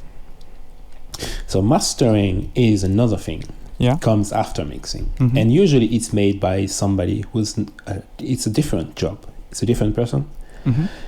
And to be really like super geeky and super technical, usually like back in the days, before MP3, CDs, vinyl, there was vinyl, and people used to listen to music on vinyl. And they didn't have Pro Tools, they didn't have a hard disk or tape machine. They had only the vinyl. And they used to cut the music on the vinyl, real time. So you had a band, like in normal recordings you're playing with microphones, console, everything. And the only way to record was the vinyl. So they just cut the vinyl on real time. And because it was a really, really, really super tedious process, the only guys who can do it were mastering engineers. And so the mastering engineer is like the old school, the OB, the most important person in the pyramid of the music production after the producer, artist and everything. But he's the finisher. He's a guy who's finishing the record. The last step and before so the release. When the record is the last step, when the record is recorded and mixed, then you send it to the mastering. And then you have a whole new world of people mastering studios like Metropolis, Air, Sterling Sound, all these studios with big heads. It's the same kind of thing. You have a big star engineer who's, if you give him mastering, it's going to be a hit because they have some magic sauce, something. Basically, mastering is here like to open the sound, I can say, to make it breathe and so sound like, powerful. So recording is multi-track. So you can have like 4 tracks, or you can have 96 or 100 or 2,000 tracks. And the goal when you're mixing is to give life and sense to all these tracks. But at the end, you record everything to stereo, like LNR, like left and right. So it's a two channels files. And the mastering guy is only working with the stereo file. Because they used to do that with the vinyl. It was the same thing. You only had LNR, So they have a way more, they have less control on the song. Because when you're mixing, you can, if somebody say, oh, the bass is too low, can you break the bass up? The vocal is too low, can you bring the vocal down? You can do that. But on mastering, you can't do it because it's already made. It's too late. So they kind of, it's too late. So they kind of, it's like get the polished diamond and get a slightly even more like polished. But they just use the spectrum of the sound, so it's not that precise. Okay. So they use compression, EQ with super high end equipment. And they go through analog equipment and all kind of stuff, but it's a whole different thing. But we need them. But we don't know with digital. Some mixing engineers they master their own thing. Yeah, they don't have to. They just do it by themselves. But it's better to have someone else do it. All right. And since I know that Japan does stick to physical releases, even though they use streaming platforms more and more, but they still stick to CD and vinyls. Do you know if the mastering would be very different for a vinyl or CD or streaming release?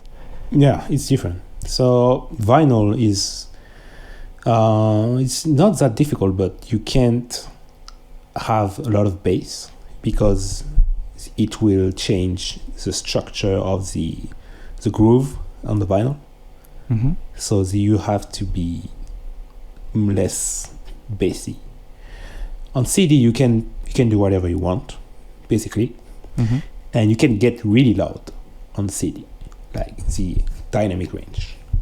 But on digital is really, really tricky because but CD is digital, but I mean streaming download. So the thing is, if you pick a platform like Spotify or Apple Music, they have 2 billion songs, from all kind of times. Yeah. They have the Beatles, they have Queen, they have Michael Jackson, they have The Weeknd, Drake. And all of the songs, they come from a different age, a different time.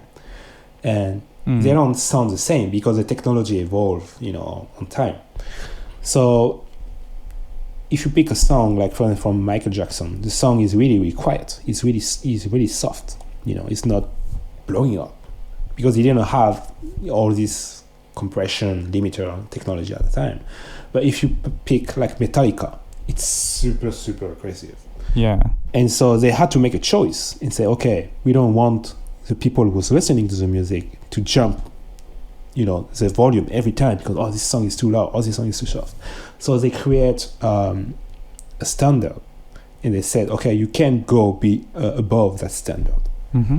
Everybody will be the same song. So actually, it's better because the song is not crazy loud. It's not saturating. It's not overloading. And so now you have to be really careful with that. And so if your song is too not strong, but too loud, there is a robot inside every platform. Yeah. And they measure every song and say, this song is above the threshold. I have to put the song quiet, softer. And so your song will sound smaller than other songs if you master it too loud. So that's why you have to be careful with that. All right. Especially in the playlist world. So if you have a playlist, like for example, Spotify, New Music Friday, something like that, and you say, I'm picked into playlist, this is cool, blah, blah, blah, but your song sounds smaller, then you won't make a hit. Mm-hmm. So the goal of the mastering engineer is to keep that dynamic range with the rule of the platform. All right. So that's why now it's even more difficult. To fit to the standards. All right. Exactly. Yeah. Okay. I needed to ask all these newbie questions, technical questions, because I think we are a lot of newbies in terms of mixing and stuff. So yeah. Yeah. So that's actually I can let you go back to your story. Okay. The main story. So you were talking about Shojiro Watanabe, who was very severe with you. Yeah. Can you tell us a bit? So more? So I had a year about working with him, and over time I get used to his style and blah blah blah. But even though, if you make a tiny miss, you become mad and everything, and it was really, really stressful. And, I started to think about myself. And, I was almost 30. I was 26 or 7, something like that. And I was like, okay, I'm not going to do that until I'm 30 and be Mr. Shojiro-san, boy or something. I have to step up, I want to go to the next stage. I want to be an engineer. And I was looking on, again, internet for a job or something. But it was really difficult because you can be a freelance engineer in Japan because there's no freelance visa in Japan at that time. Ah, okay. So if you want to get a freelance visa, you need to prove that you have enough resources. It's still the case today. I think it's a big number. Yeah. You have to be able to sustain your life. Yeah. So you have to get X number of gigs every year, and so you can make that amount of money. But in the music industry, it's impossible to predict because every time you have a new project, or sometimes the project can be cancelled, or you don't know. Someone can call me tomorrow and say, okay, we want you to work on X project for a week or month. So you can't really have a plan of your revenues. So it's really hard to get a visa. And so it's like, wow, yeah, it's pretty hard to get a visa, the freelance, blah, blah, blah. How am I going to do it? And at that time, the industry started to change because before that, it was all based about the studio. You have the record company, and the record company hire an engineer, and they make a song, and then they release a song, and over and over and over.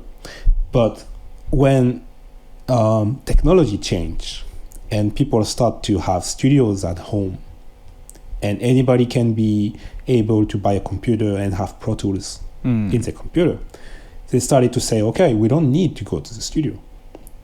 I can record my own guitar at home and just record the drums on the studio.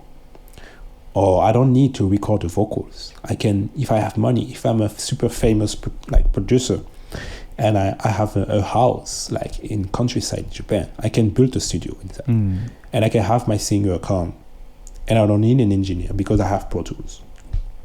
And so it started to shift. The industry started to change, and the physical sales started to decline. Even though it's Japan and people still buy a CD, but it started to decline even though.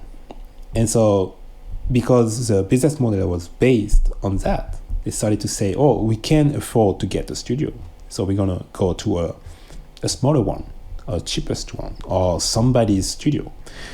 And you had a few companies who kind of smell the things coming, and they say, well, we're gonna build a studio, a smaller studio, and we're gonna give you production services. So we have a production team, and we have people who can write lyrics, or we have producers, arrangers, top liners, people who write melodies, and we're going to give you a package with the song, the studio, the mix, mastering, everything, and you don't have to do anything. It's a production company business model, and it started to get major in Japan. And I found a company who was doing that, and the company was called Diggs. Diggs, D-I-G-Z. Yeah, D-I-G-Z. And they were looking for a house engineer because they had their own studio, and they need someone to operate the studio every time. So the name of the studio was DCH Studio, right? Yeah, DCH Studio. So the engineer didn't have. You could be an employee to it. You don't need to be a freelance. So if you're an employee, then you have a visa. And so I was okay. That's maybe the only way for me as a foreigner, in Japan, to get to the engineer side, not only the assistant engineer.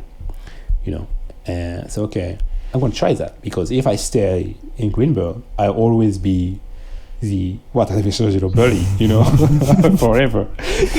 Yeah. Even though I learned a lot from him and I really like him, but I wanted to step. Yeah. And so Diggs was hiring, and I'll say, okay, can you edit vocals? And I say, well, like normal editing, yes, I can. But at that time it started to really shift, the music too, and they started to edit vocal really, really aggressively. So when I say edit vocal, it means that if you have a singer and that singer is not completely perfect with the melody, someone make a bad note or something, you can actually fix that into the computer, because in the computer will analyze the melody and will see notes, like it's a B, it's a A, it's C, and you can move that to the right place in real time. And so when that technology become major and like almost you can hear it, because the program is so good, everybody start to edit crazy. But in my culture, in the Greenbird culture, it's more like Ando, Yuko, it's more like Chara, it's more like that kind of people, like really elitist people, and usually they are good singers. It's not so like they don't need editing. I mean, they don't need to be idols. fixed, right? They don't need it. Yeah, they don't need to be fixed. And if you fix it, it's even like it's impolite. It's rude. Okay. So why did you touch my vocal? You don't have to touch my vocal. Like Ando was really, really mad about that. Like, you don't need to touch my vocal. But we even some songs we shift a few notes. But she was no, I don't like it. So in my culture, it's really bad to edit vocals. But in the next culture, the new culture from Diggs, like the electronic music, EDM, like R&B hip hop music. Mm. You know, like T-Pain. You know, when you're listening to T-Pain, you know, it's all auto-tune. Like even Drake, all the songs right there, it's all auto-tune. So it's a style, it's a sound. Mm. But at that time, like for a Greenbird person, it was bad, you know. And so I didn't have the technical knowledge about that. And at first they say, no, you're not a good editor, so we don't really know if we're gonna pick you, blah blah. And they say no, so they refuse. That I didn't get a job at first. But the other engineer, again, I was lucky. The other engineer who was there, he made a huge, I won't say it, but he made a huge miss in a session with a very, very super famous artist. Mm-hmm. And because he made that miss, he got fired. Oh. And they called me back and said, are you still want to do the job? I said, yeah, that's okay. And it was just before the earthquake. Yeah, in so 2011. Yeah. And because of the earthquake, like the guy who was engineer before me, he was married with a German girl. Mm-hmm. And the German girl said, well, I don't want to deal with that Fukushima thing. I want to go back to Germany straight away. So we pack our things and we go back to Germany. And so they called me and say, can you come like next month? Because our engineer is going to leave just right now. So we need you now. All right. I say, wow. Okay. And so I had a big fight with Greenberg and blah, blah, blah. And they say, you can't live like that. I say, okay, fuck it. And so yeah, that was a good timing for you. Yeah. It changed, you know, the day after. And so I started to work with Diggs, and it was really different because it wasn't, you know, it's a big old school studio like Greenberg, and it was all vocal recording most of the time because it was all electronic music, EDM, you know, hip hop, R&B. And, you know, I started to do that style of music, and because I had this huge background with Studio Greenberg, I was really fast. I was a really good operator, so people really liked me. And we started to do a lot of projects. We were really, really busy, and I had a lot of credit as an engineer. And it really changed when the one of the top producer in the team said, well, I don't want to do shit songs for shit artists. I want to do my own thing. I want to find my own artist and make great songs. And I want just to do what I want, because when you're a producer or a songwriter, usually you have some kind of like some notes, yeah, like make the songs, you know, like sound like that, or we want a song like that. And so it's not really like completely free, you know, you have some, you know, some restrictions. Yeah. So do you still have some space for creativity, or like? Yeah. So you have to deal. Yeah, you have to play around. You have to find a balance. Yeah. With what they ask and what you want. Yeah. Your own style. But even though you didn't like it, you know, especially in Japan, because Japan they just you know, like commercial people, like commercial music, they just copy. Say, okay, this is great. We're gonna do the same thing. And so he said, okay, let's start like our own group, our own girls band. And that's how they started, like BananaLemon. BananaLemon, okay. Yeah. And so it was at first a contest from the producer. Yeah. And he said, like, okay, I make a contest on internet, and the one who's singing my song, I will pick a few guys who's singing my song, and the one who has the best vocal, they can come into the studio where they have a free recording session. And in this, we had like 5 people. In these 5 people, there were Nadia. Nadia was one of the finalists. Yeah. And main when I- vocalist of Yes, main vocalist. BananaLemon. Yeah. The Filipino, Spanish, Russian, Yeah, Japanese, she's- Chinese. Yeah, she's super, Really super mixed. And when I heard her, I said, wow, that chick is incredible. Like I never heard like someone sings like that in Japan. And I heard like one of the, all the best singers. And I said to, the producer, like STY, I said, this girl, you have to do something with her. Like she's incredible. And at first she was, no, she's too old, blah, blah. She was like 25 or something, for a girl it's old, like 25 in Japan. But finally, like they say, okay, like she had something, blah, blah, blah. We're gonna patch her with a few other girls. And that's all they started. And because it was it was a company project. Yeah. And we didn't have any support from any label or major company.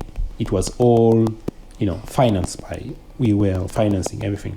Like the company was financing everything. And so they didn't have any budget, like to ask like a top engineer to mix it. So they say, okay. I said, that's my chance. I have to ask him, can I mix it? He said, yes. And that's how we started to release songs, And we had that song called Slaysian. From BananaLemon. Yeah, so it's Slay in Asian. Listen to the song. Slaysian by BananaLemon.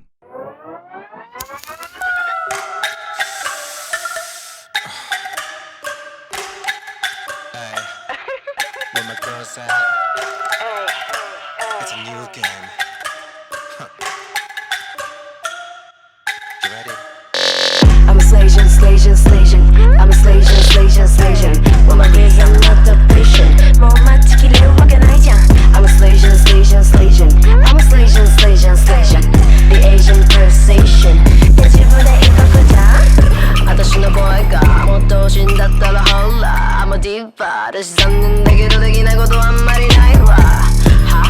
날 갈아 샤가라 왜 지지 디자인の声これ私の締め切れの夢物語で終わらせないよ人生 Here come the blazing bitch If I give me some life and life first ship 本当の孤独してるし喧嘩のミッションから見え Now where my booze at 周囲だから持ってきた one shot 実績だけで朝に乗りな Like どうもありがとうさよなら可愛い絶対に私可愛いだけでそんなわけなくないやることやってるから実際なぜポップ発輪するいっぱいこんなの誰にも真似できないなぜポップこれが見たいんだよねな Look at meな I'm a Slaysian I'm a Slaysian Where my days I'm not the patient もう待ちきれるわけないじゃん I'm a Slaysian I'm a Slaysian The Asian perception 自分で行こうじゃん Who's that bitch うるせえなマジお前誰鳥まだ待ってついておいでなんでだろうとか言う前に教えてあげるよマイ存在化するかしたのよまあ覚えてて I'm LTY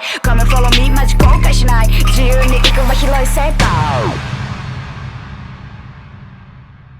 So that was Slaysian by BananaLemon, a very multilingual and cultural hip-hop and rap girl group, active since 2016. As I say before, so Nadia is really mixed.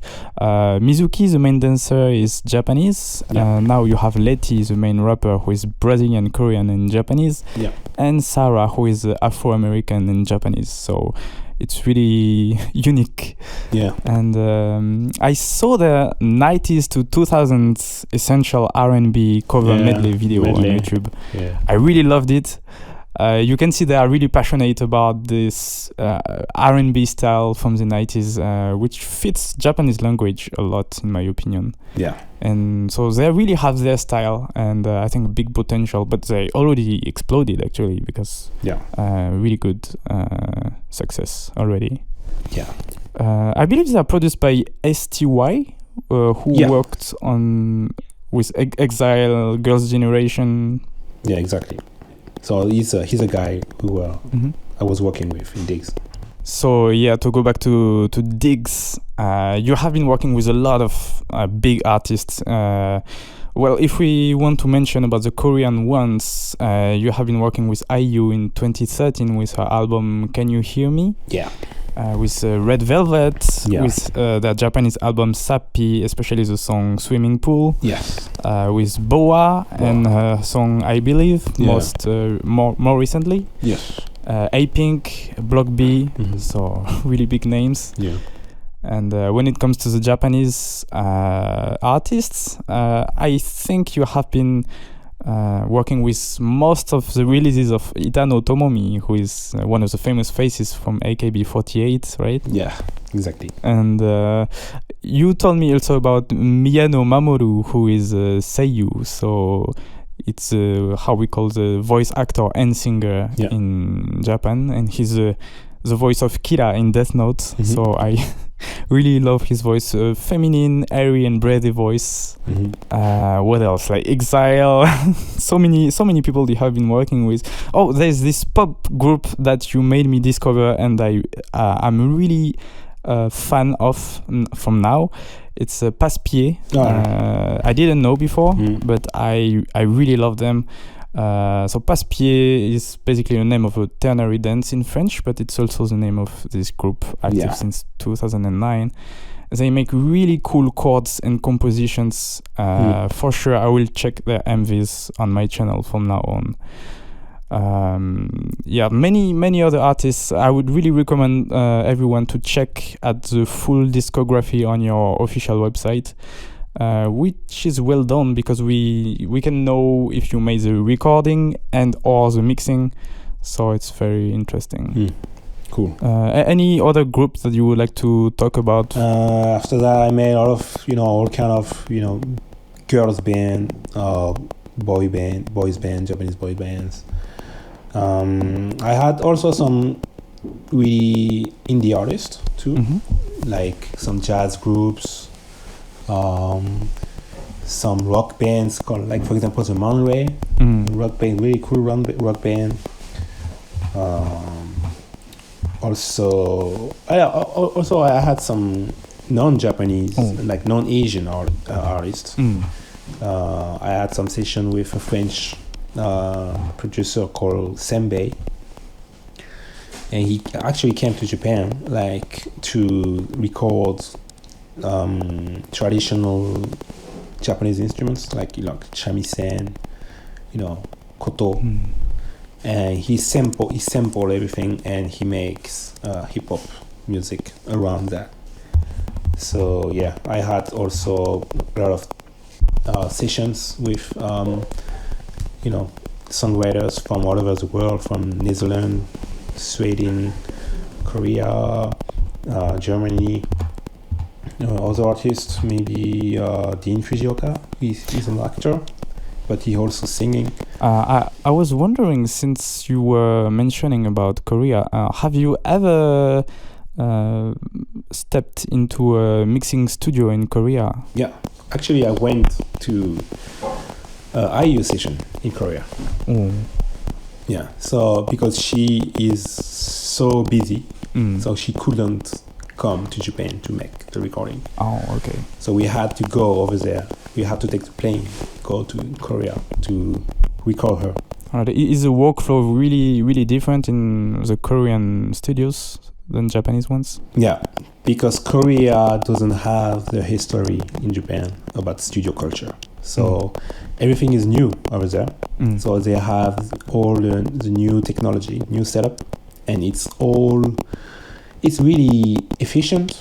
In Japan you have a bunch of unused crap, like unused gears. Like nobody uses that effects, nobody uses that microphone anymore, but it's still here. In Korea you don't have that. Everything in the studio is used. Okay. Yeah. And because in Korea they have a lot of money from the government, and production company has a lot of money too. So usually the production company built a structure, like a system, and they produce all this. And in Japan it's different. It's more like you have a big production company, but it's more like a management company. Yeah. They don't hold everything. As a management company, make a contract with the record label, and the record label takes all the recording technical, the fee, the money in charge. So you have more people involved in different world, universe. But in Korea, it's way more compact. Okay. So you only have a few people. All right. So it's really different. Yeah. I would have never thought that Korean didn't have that much history in terms of mixing, because I think they used to come to Japan. Yeah. To learn. Like I'm surprised knowing this, because when you hear the technical quality of the mixing, it's surprising. I mean, they learned very fast. Yeah, because they Korean people are absolutely incredible. They for me they are warriors. It's incredible. When you see a Korean engineer work, it's like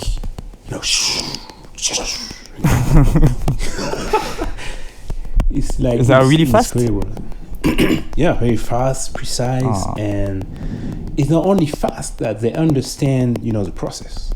So they know, and at the same time, it's super edgy. Like they have a kind of sound, and that sound fits the our era, like the times that we are now.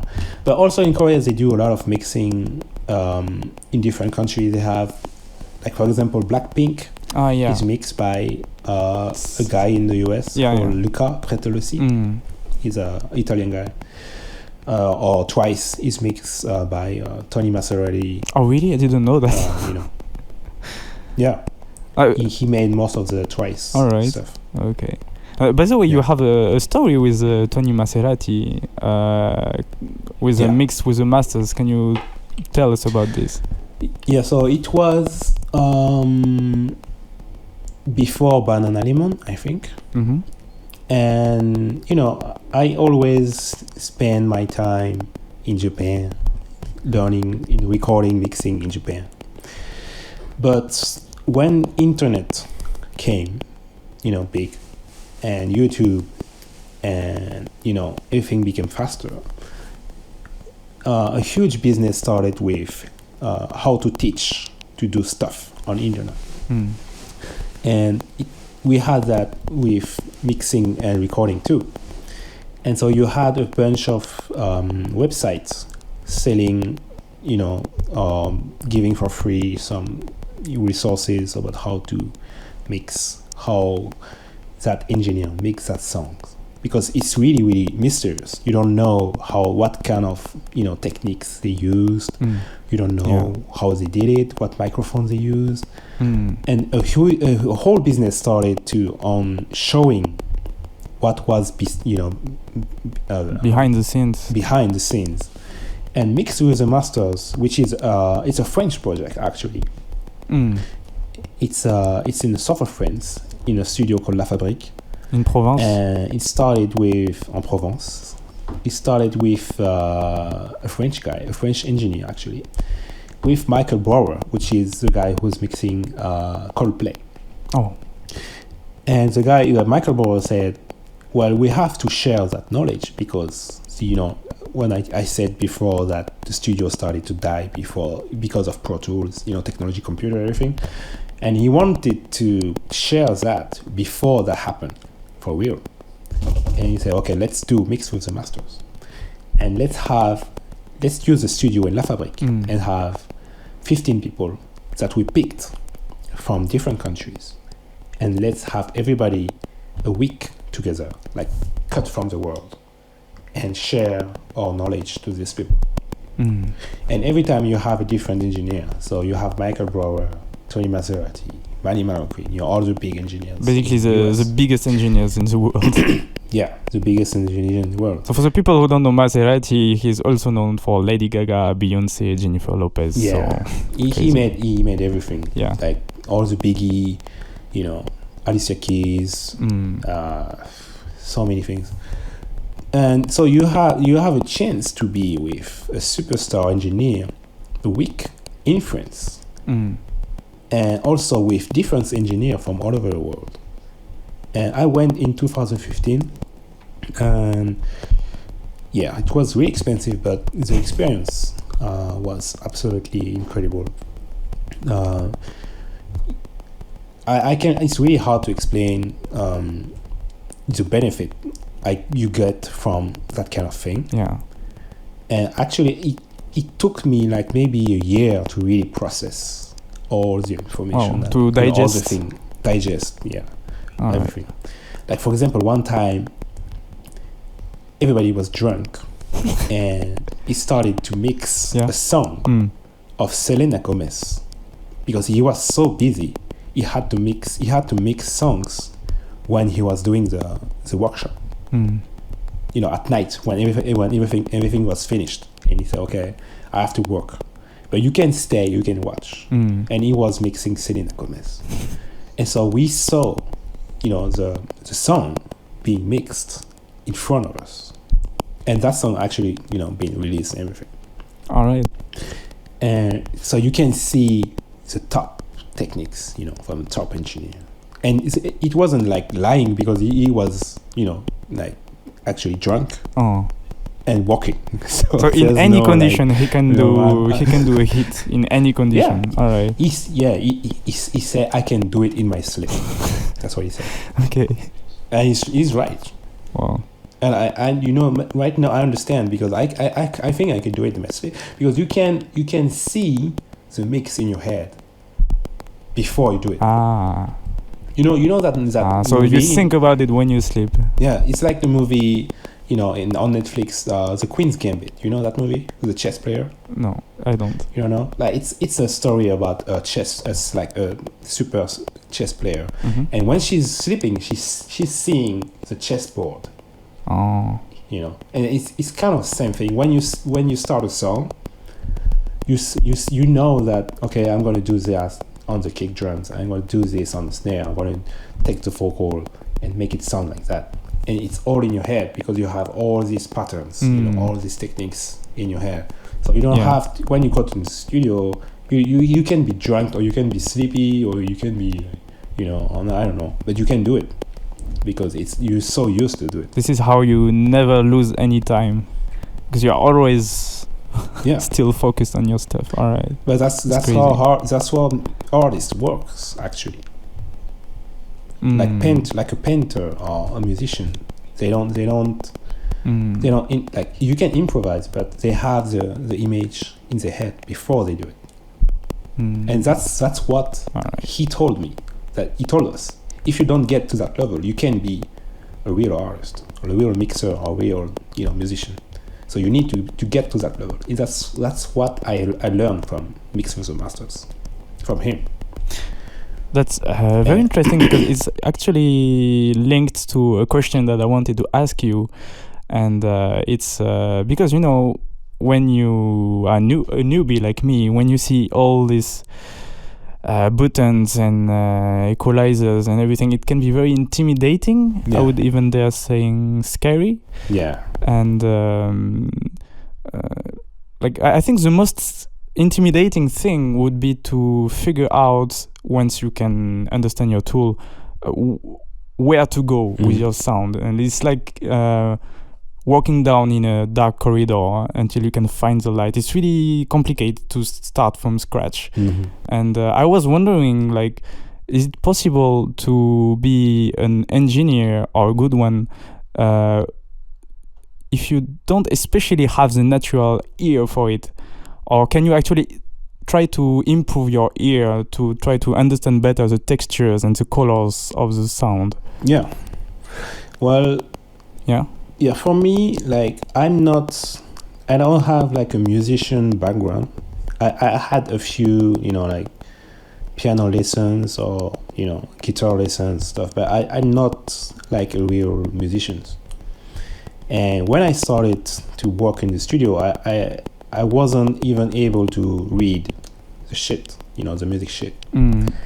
But if you do it like if you're like an assistant engineer in the studio like for 2, 3, 4 years, and you do it every day, like you're in the studio, like your ears start to, you know, evolve. You started to notice stuff, especially when you see people manipulate sound, you know. Yeah. So like you see an engineer with a rough, you know, thing, and he does this and that, and so, okay, so if I do that, you can get to that sound, and so the next time you hear it, say, oh, okay, I'm gonna use it. So you know, you just watch people do stuff, and then you try to do it by yourself, and then you train, you know, you practice. It's like being a pro golfer. Yeah. You know, you can be Tiger Woods like tomorrow.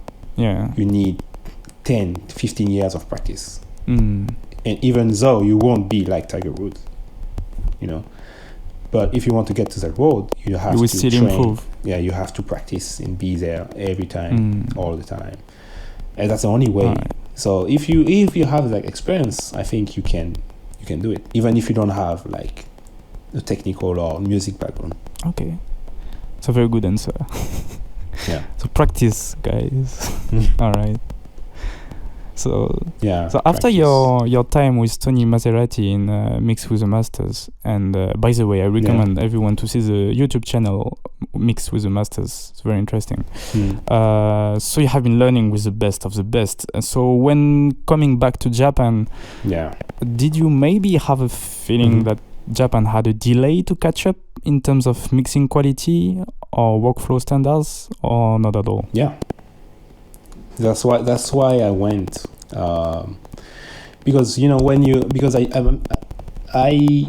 had the chance to listen to a lot of Japanese music, and so but I was listening to Western music too, so I know the two sides, and so you can hear the difference, and there's some things good and there's some stuff that are not good, and you can make you can compare. For example, what would be not as good?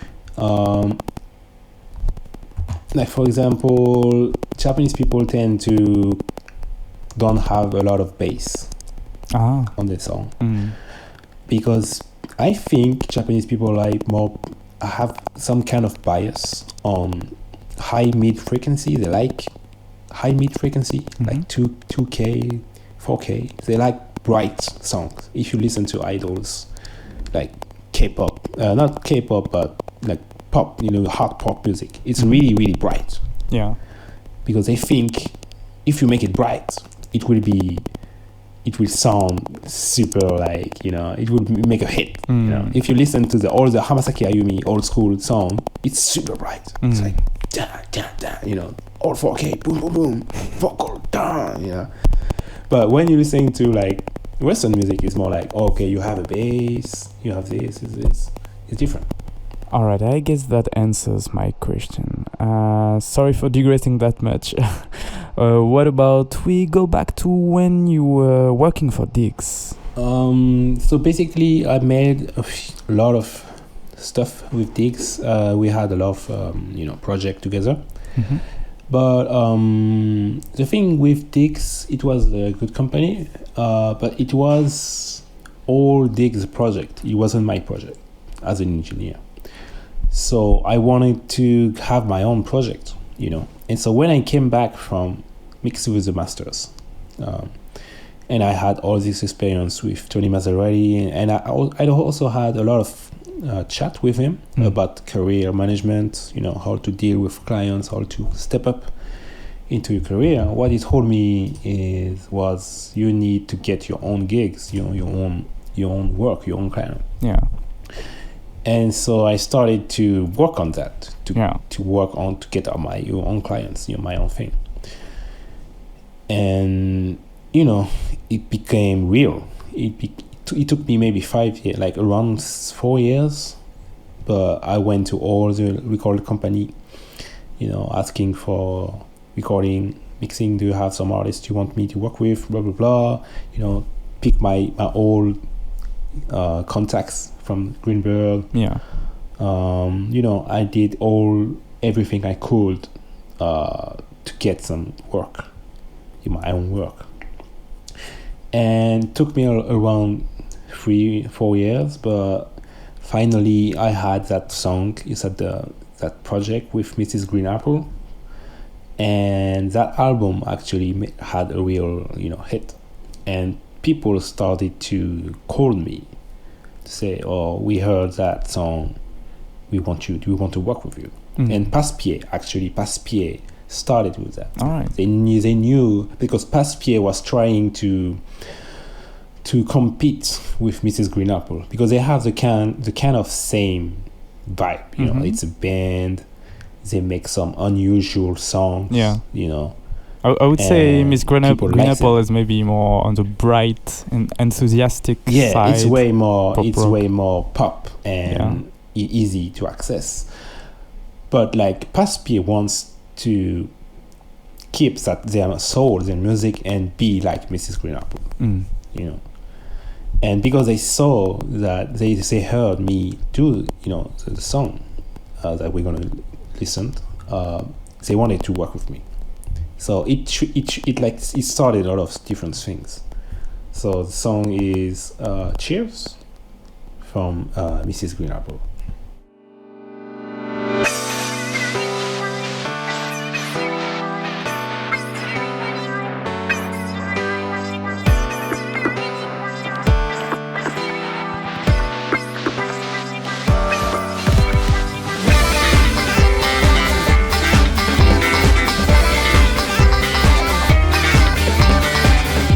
教えてよ君はなぜ泣くのを我慢して飲み込んでるのかたよの定規で測られる今日もとりあえずさ教えてよ君はなぜ自分とかくれんぼをしてるの形のあるものばかりにとらわれる今日もとりあえずさ生のルイジュースで乾杯くだらない話に万歳だって世界は昨今クラクラ心配壊れてしまったやるせない日々だからこそ笑おうわはは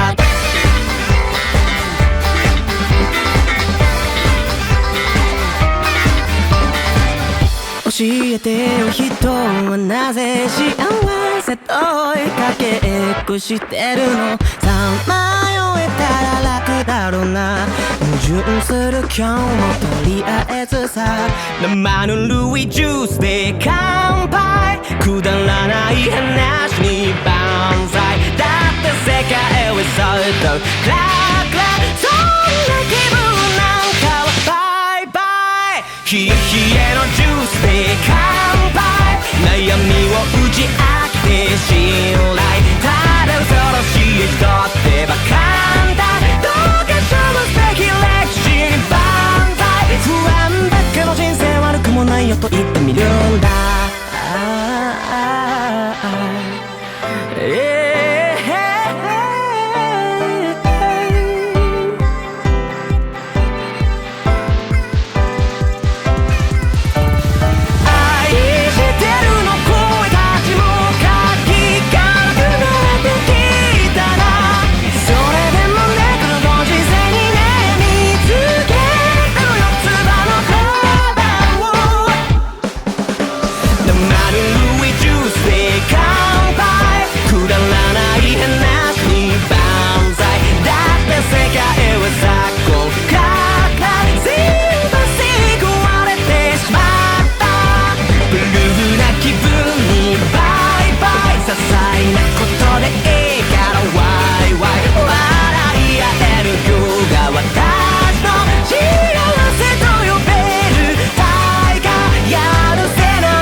まだまだ行こうか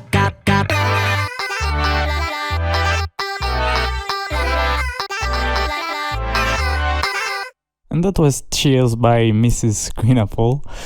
So Mrs. Green Apple, they really sound Japanese. They're active since 2015 and they made a lot of anime openings and endings. Plus the drummer is a female, which is uncommon. Yeah. So yeah, that's nice. So you stayed for around 10 years in Diggs as a engineer, right? Yeah. And so this was from 2011 to 2021, so very recently. Yeah. Would you say that you kind of built your own style, your own sound during these years? Yeah, exactly. So I started, I had three periods. So I had the first period before Mixed with the Masters, where I was more building my style around Diggs. And then I had the Tony Maserati experience, which totally changed everything. And I started to want to get a hybrid style between Japanese kind of, process and Western sound. So that was my goal at the time. And so my goal was to learn all the techniques from Western engineers, but apply it in a way that it pleased to Japanese people. All right. And then it led to Aimi. And Aimi, I know Aimi for a long time. I know her for maybe 2016 or 17. I don't know. I forgot. But at that time she was doing more acoustic music, she had her guitar and sing, stuff. And we made an acoustic album with her before she was performing through the name of Mukohara Aimi, which is her real name. And then she met Shingo S, he's top producer in R&B. He made all the Katomilia, Shit Up, all these people music, from the late 90s to now. And he has a huge, experience, styling, etc. Okay. And so all the, the things I learned from Diggs and from Tony Maserati and, from all the music I made, and also blending Western and Japanese music. And it led to what she tried to achieve, and we made that album. It's not really an album, it's an EP with Aimi called Change for Good. Yeah. And the goal was really to, step the Japanese artists to the next stage. Japanese people has their huge history in the music. They had their own thing. But they all these times, they were really trapped on their own market. Yeah. And when I saw Korean people blew up like that with BTS, IU, Momoland, all these people, Blackpink, in this really, really short time, and blew up like crazy, being top Billboard artist, being Times Square, Yeah. And I saw why Japanese people can do that, because they have more culture, they have more resources, they have bigger studios. Yeah. They have huge history. They can do jazz, they can do punk, they can do rock, they can do reggae. Why they can do that? And I have some connection at TuneCore. It's a digital distribution service. TuneCore Japan, and they had a workshop at TuneCore with a producer called Starro. And Starro is one of the first Japanese who had a Grammy. Japanese producer. All right. He had a Grammy because he used to live in the US, and he made a remix for, I forgot the name, but he got a Grammy. And he decided to come back to Japan and to support the Japanese scene. And he had that workshop at TuneCore.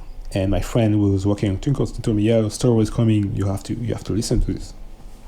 And Starro was super interesting because he was saying that Japanese music industry has to take a new, way because CD is not selling anymore. Yeah.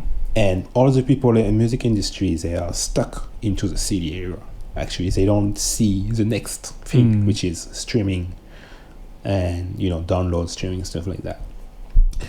And the independent scene, indie scene, is really strong and really creative.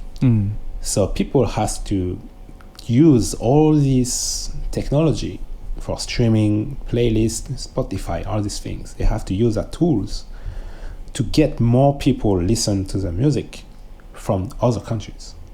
Basically what our current people are doing for 10 years. Yeah. They're doing that from 10 years. And they knew, current people knew that it would change like that. So from 10 years, from like Big Bang, that kind of things, artists, they started to change the way they do, because Korea is a really, really tiny country. So if they don't have a huge audience from all over the world, it doesn't make any sense. And it's the same thing with Japan. Unless Japan, they have a huge domestic market, so they don't need to sell music outside. Yeah. If they have CD, but CD is making money really quick. But when CD is dying and you need like 10 billion people listening to your song, you can't do that in Japan. And so then I start to understand that the world we're living you have to sell your music to everybody. And that's how I started to build the concept of Tokyo Blue Nation, my label, my kind of Kickstarter program. Okay. And I said, okay, so I have to take all that experience that I have from Tony Maserati gigs and everything, and make a way so Japanese people make music that even anybody can listen to, and they can tell the difference of is it made in Japan or is it made in Spain or in Netherlands, or I don't know where. And Aimi had the same concept. She said, okay, I want to do the same thing. I want people from America or other countries to listen to my music, and they say, okay, I see she's Japanese, but it's great, And she has a perfect English, by the way. Yeah, she speaks perfect English, which is great if you want to export yourself. And so we started to, we made a first EP, and it was kind of okay and good, but then we had a second EP, and the second EP was we really achieved to do that, and we had a huge success. A lot of people from other countries start to listen to her, like we can, because now we can see all the data on the distributor. You can see who's listening where, etc. Which you can do that with CD, but with streaming you can see everything. And so yeah, it led to that song with Furui Riho called The Wave. So we're gonna listen to the song. So The Wave by Aimi.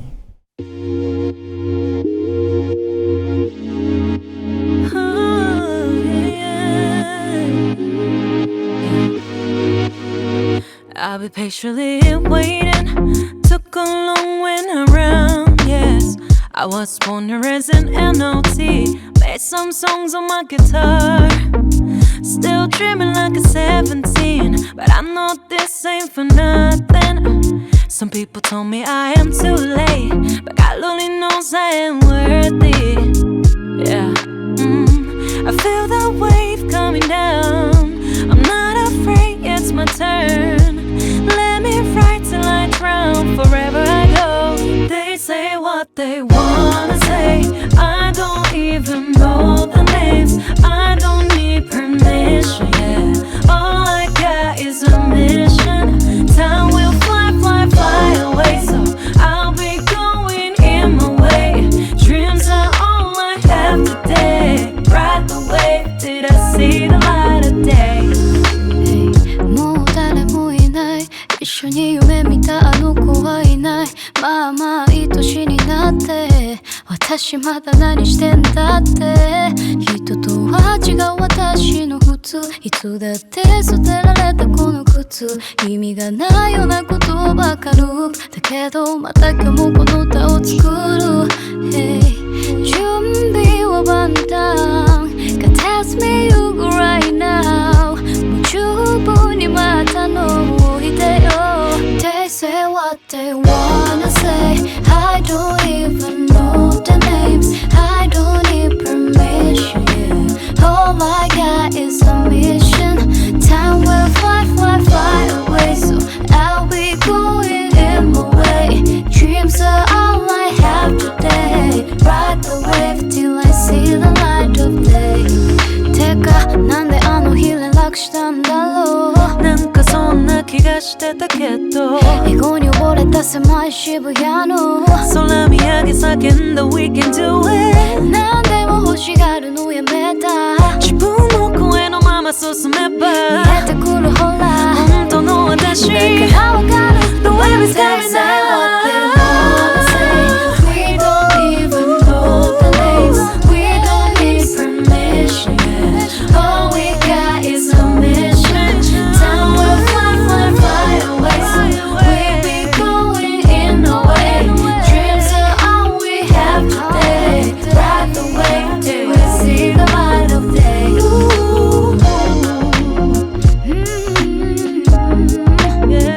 Oh, ride the waves Ride the wave, ride the wave, ride the wave Yeah, ride the wave Yeah, we gon' ride the wave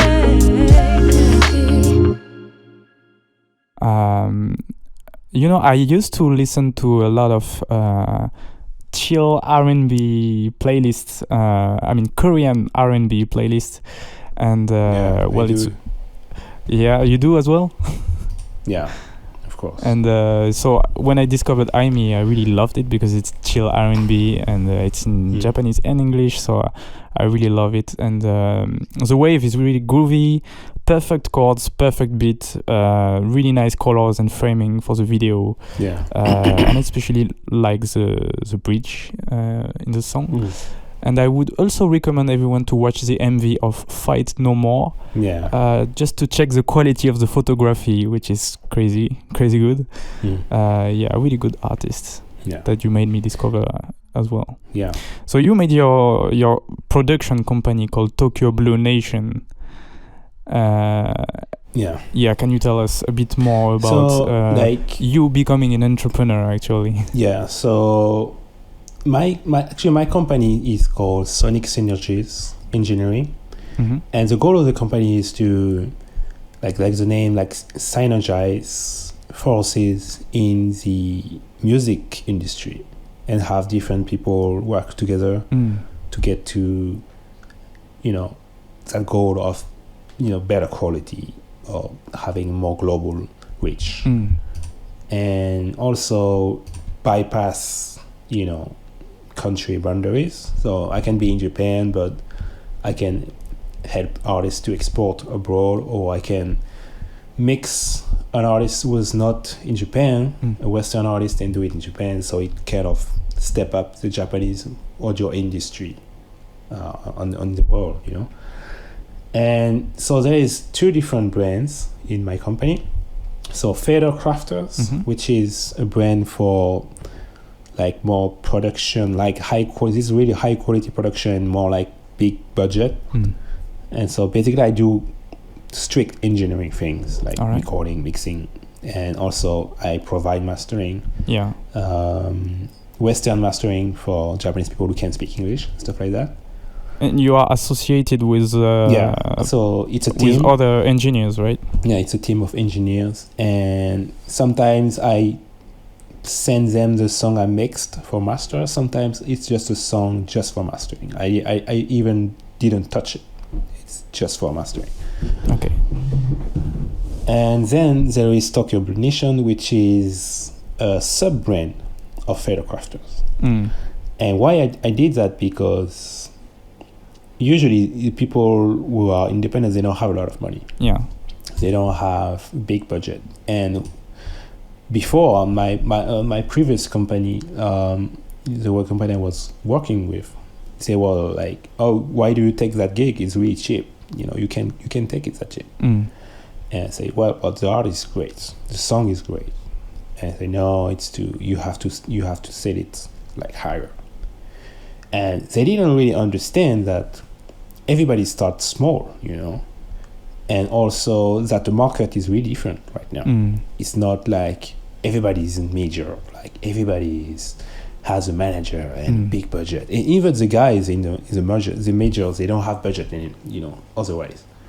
And so you're kind of trapped of, you have to deal with, okay, so I take really low budget and I make good music, or I take only big budget but I make shit music. And I say, okay, I have to find something in between. And okay, so Fader Crafter, I take anything. It can be super cool or it can be super crap. But I'm going to do it because it's my job.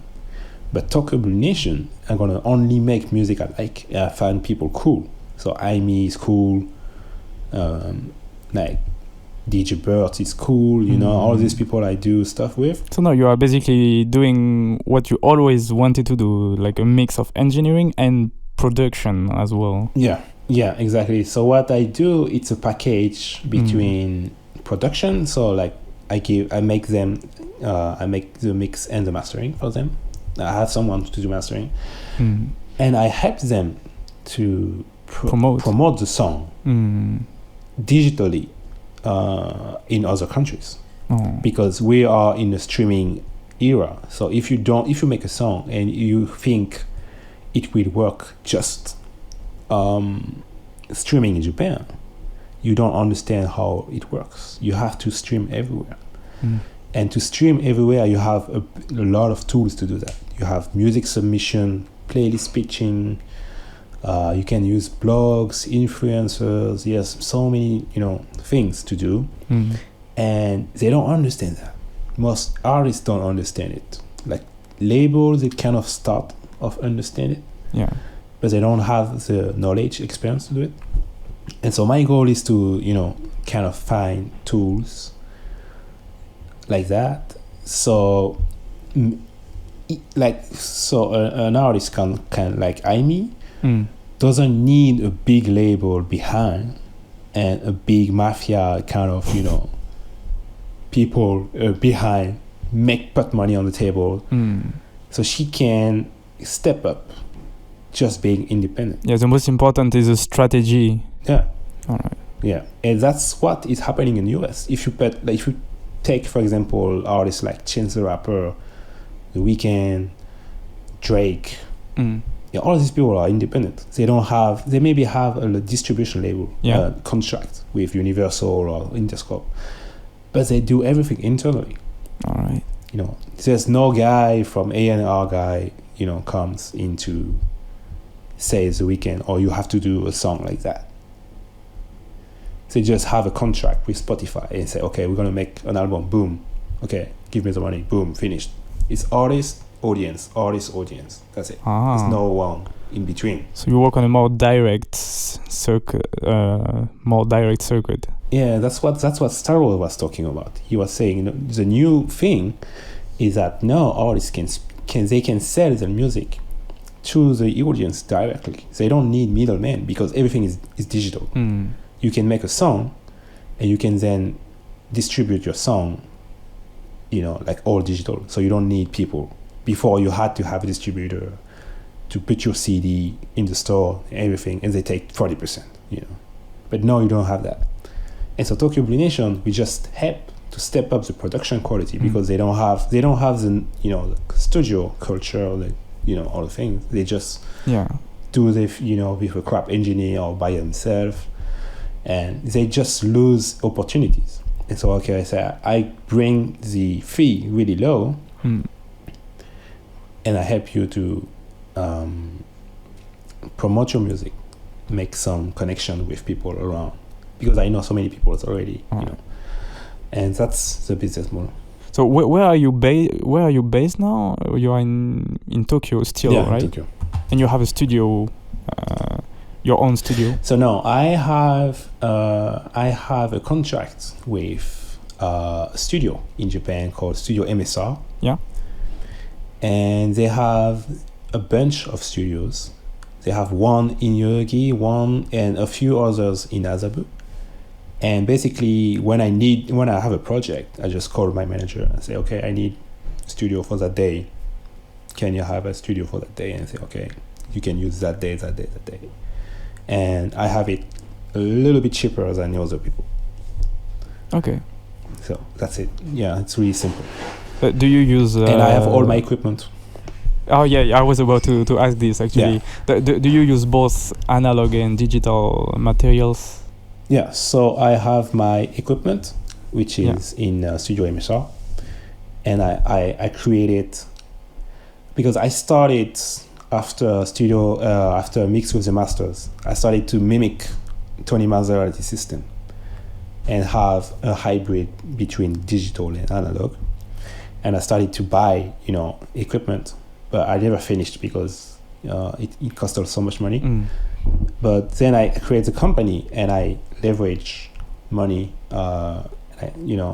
from bank, and I've been able to buy top quality finished what I was trying to do. And I create my own system and put everything into MSR. And when I have a project, I just go there, bring the equipment, collect everything, and just do the project. And that's my first place. Then I have a second place where I call it cooking. So it's before the client hears the project, because you have to mix alone for a certain time. Oh. And so I have a room which is very close to MSR that I rent to a friend. He has a studio, and there is a room he doesn't use, and I just rent it like for a month, and I do all my project. I just do my small project, my cooking project, and then I go to MSR with the client, and we check the sound.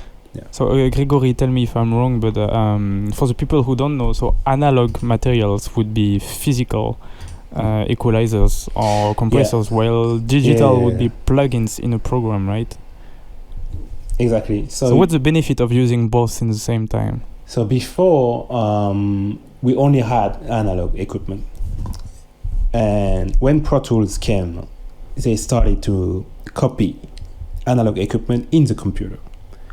So back in the days, for example, if you want to EQ something and you have an EQ, you have just one EQ, like just one unit. But now you can have 2,000 EQ, for the same price. Like for nothing, for like $200, you can have 2,000 EQ. And so the thing is, it's just a program. It's just a computer program, So they just kind of sample. It's just like sampling. They take a small shot of each equipment, sample it so it reproduces the same sound inside the computer. The thing is, analog equipment it's unique. So you can have, for example, an EQ X in a studio Y, but that EQ will sound different in every studio because it's analog. It's real circuitry. It's real tubes or real IC transistors, things like that. And that's things it's not perfect. It's not like a computer program like 010101. It has some error, some vibe, some sound, some grit, and that thing is musical.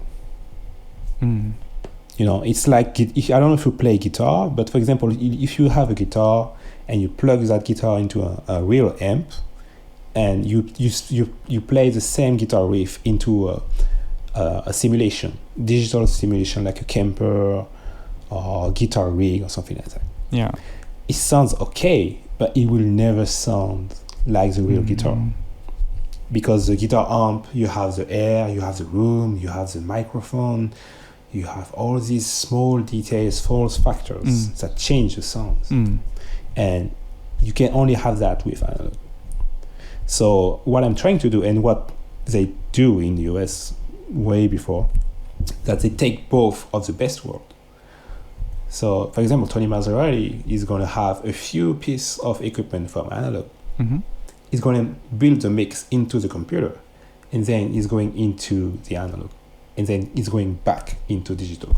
So it's going through analog, but it's doing in digital, like it's hybrid. And so when you do that, you can reproduce the mix, because if you do everything analog, it's really hard to reproduce it perfectly.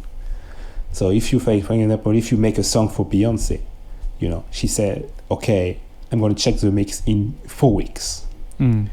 Like, you know, you made the mix, you send it to her, you say, okay, I don't have time, I'm in the middle of a world tour or something, I don't have the time to listen to the mix. And she will listen to the mix in 4 weeks. So in 4 weeks, you have to reopen the mix and reopen the way you made it, the same way. So it's really hard to do with analog equipment, because, you know, the gear can break, you can have a fire, you know, you can change some things inside, and you have so many works in between, it will change the sound. So they had to find a way to they call it recall the equipment. So you have two solutions. One, you can go through it and record it and put it in the computer, or you can every time measure the equipment so it will produce the same sound every time. All right. So that's what we call hybrid mixing. Okay. And you have people who do everything in the computer, and it's fine, but it's just a taste, in just a matter of taste. All right. Okay. That's very technical. But that's interesting. Okay. Yeah. I try to be as simple as I can. So now that you have your own company and that you are having your studio, like, is there any artists that you would like to call out? Any artists that you would love to work with? Yeah, so many. I want to expand more to Korea. Not especially that like Blackpink or, you know, all the big ones, but maybe the new scene. Like, you have a new scene in Korea, which is not K-pop, which is more like you said, like chill R&B. Yeah, you have like. Do you listen to Crush? Yeah, Crush or Haze. I'm a big fan of Crush. Hoodie, you know, Suda. Haze. Yeah. All these people. It's all like, you know, it's small production, and I want to work with that scene more. And also the new scene in Japan, more like you have a totally new scene in Japan with people like Tender, you know, Aimi, Friday Night Plan. You know, I have so many guys like that who are totally stranger to everything what I spoke for like 3 hours. They don't know shit. They just came from the internet, you know. They have this Spotify culture. So are these people the music you listen to on your free time? This is basically what you listen to? Yeah, sure. I'm always, you know, looking for new artists. Yeah. And some of them I managed to work with them, but not all of them. And yeah, maybe why not? I don't know, like big artists I didn't work yet in Japan. Like, I don't know, like One OK Rock, you know, big artists like that have one or you know, big hit, you know, like something huge. I don't have a big hit yet, so I want that. All right. Yeah. Maybe my last question, just a classic one. If there is someone who would like to walk on your footsteps, what advice would you give? Like, if someone wants to become a sound engineer, and like, would you recommend going to school, or how? Yeah. I would say no, because now it's so easy to learn a thing. You know, it's really easy to go on YouTube and say, yeah, I can become an engineer watching YouTube tutorial. And, or like having an online course or something. Especially right now with Corona, you know, people can really move and stuff. But I would say, like, you really have to take care of the experience, because the experience that I had in the studio, in Diggs or Studio Greenbird, that's something that you can't learn on YouTube. You can't learn that on the internet. It's real experience with real people, and having Watanabe Shojiro being mad at you, or like having Ando Yuko saying or go to the booth and say something French. You need someone to kick your ass to learn about life. Yeah, they really need some real experience. And I think with the world we are right now, because everything is going online, Zoom, VR, all this stuff like that. Everything it's all digital. And what I wanted to do with the first brand I told fellow crafters is, you have in the world we have craft. It's really important to be a craftsman, to really experience the thing, because it's all about experience. And so I would say, even if you have a easy way to learn things, to take the hardest way. So go to a studio, find a mentor, and maybe if you just do it for maybe 2 years, it's enough. You don't have to stay 5-6 years, like back in the days.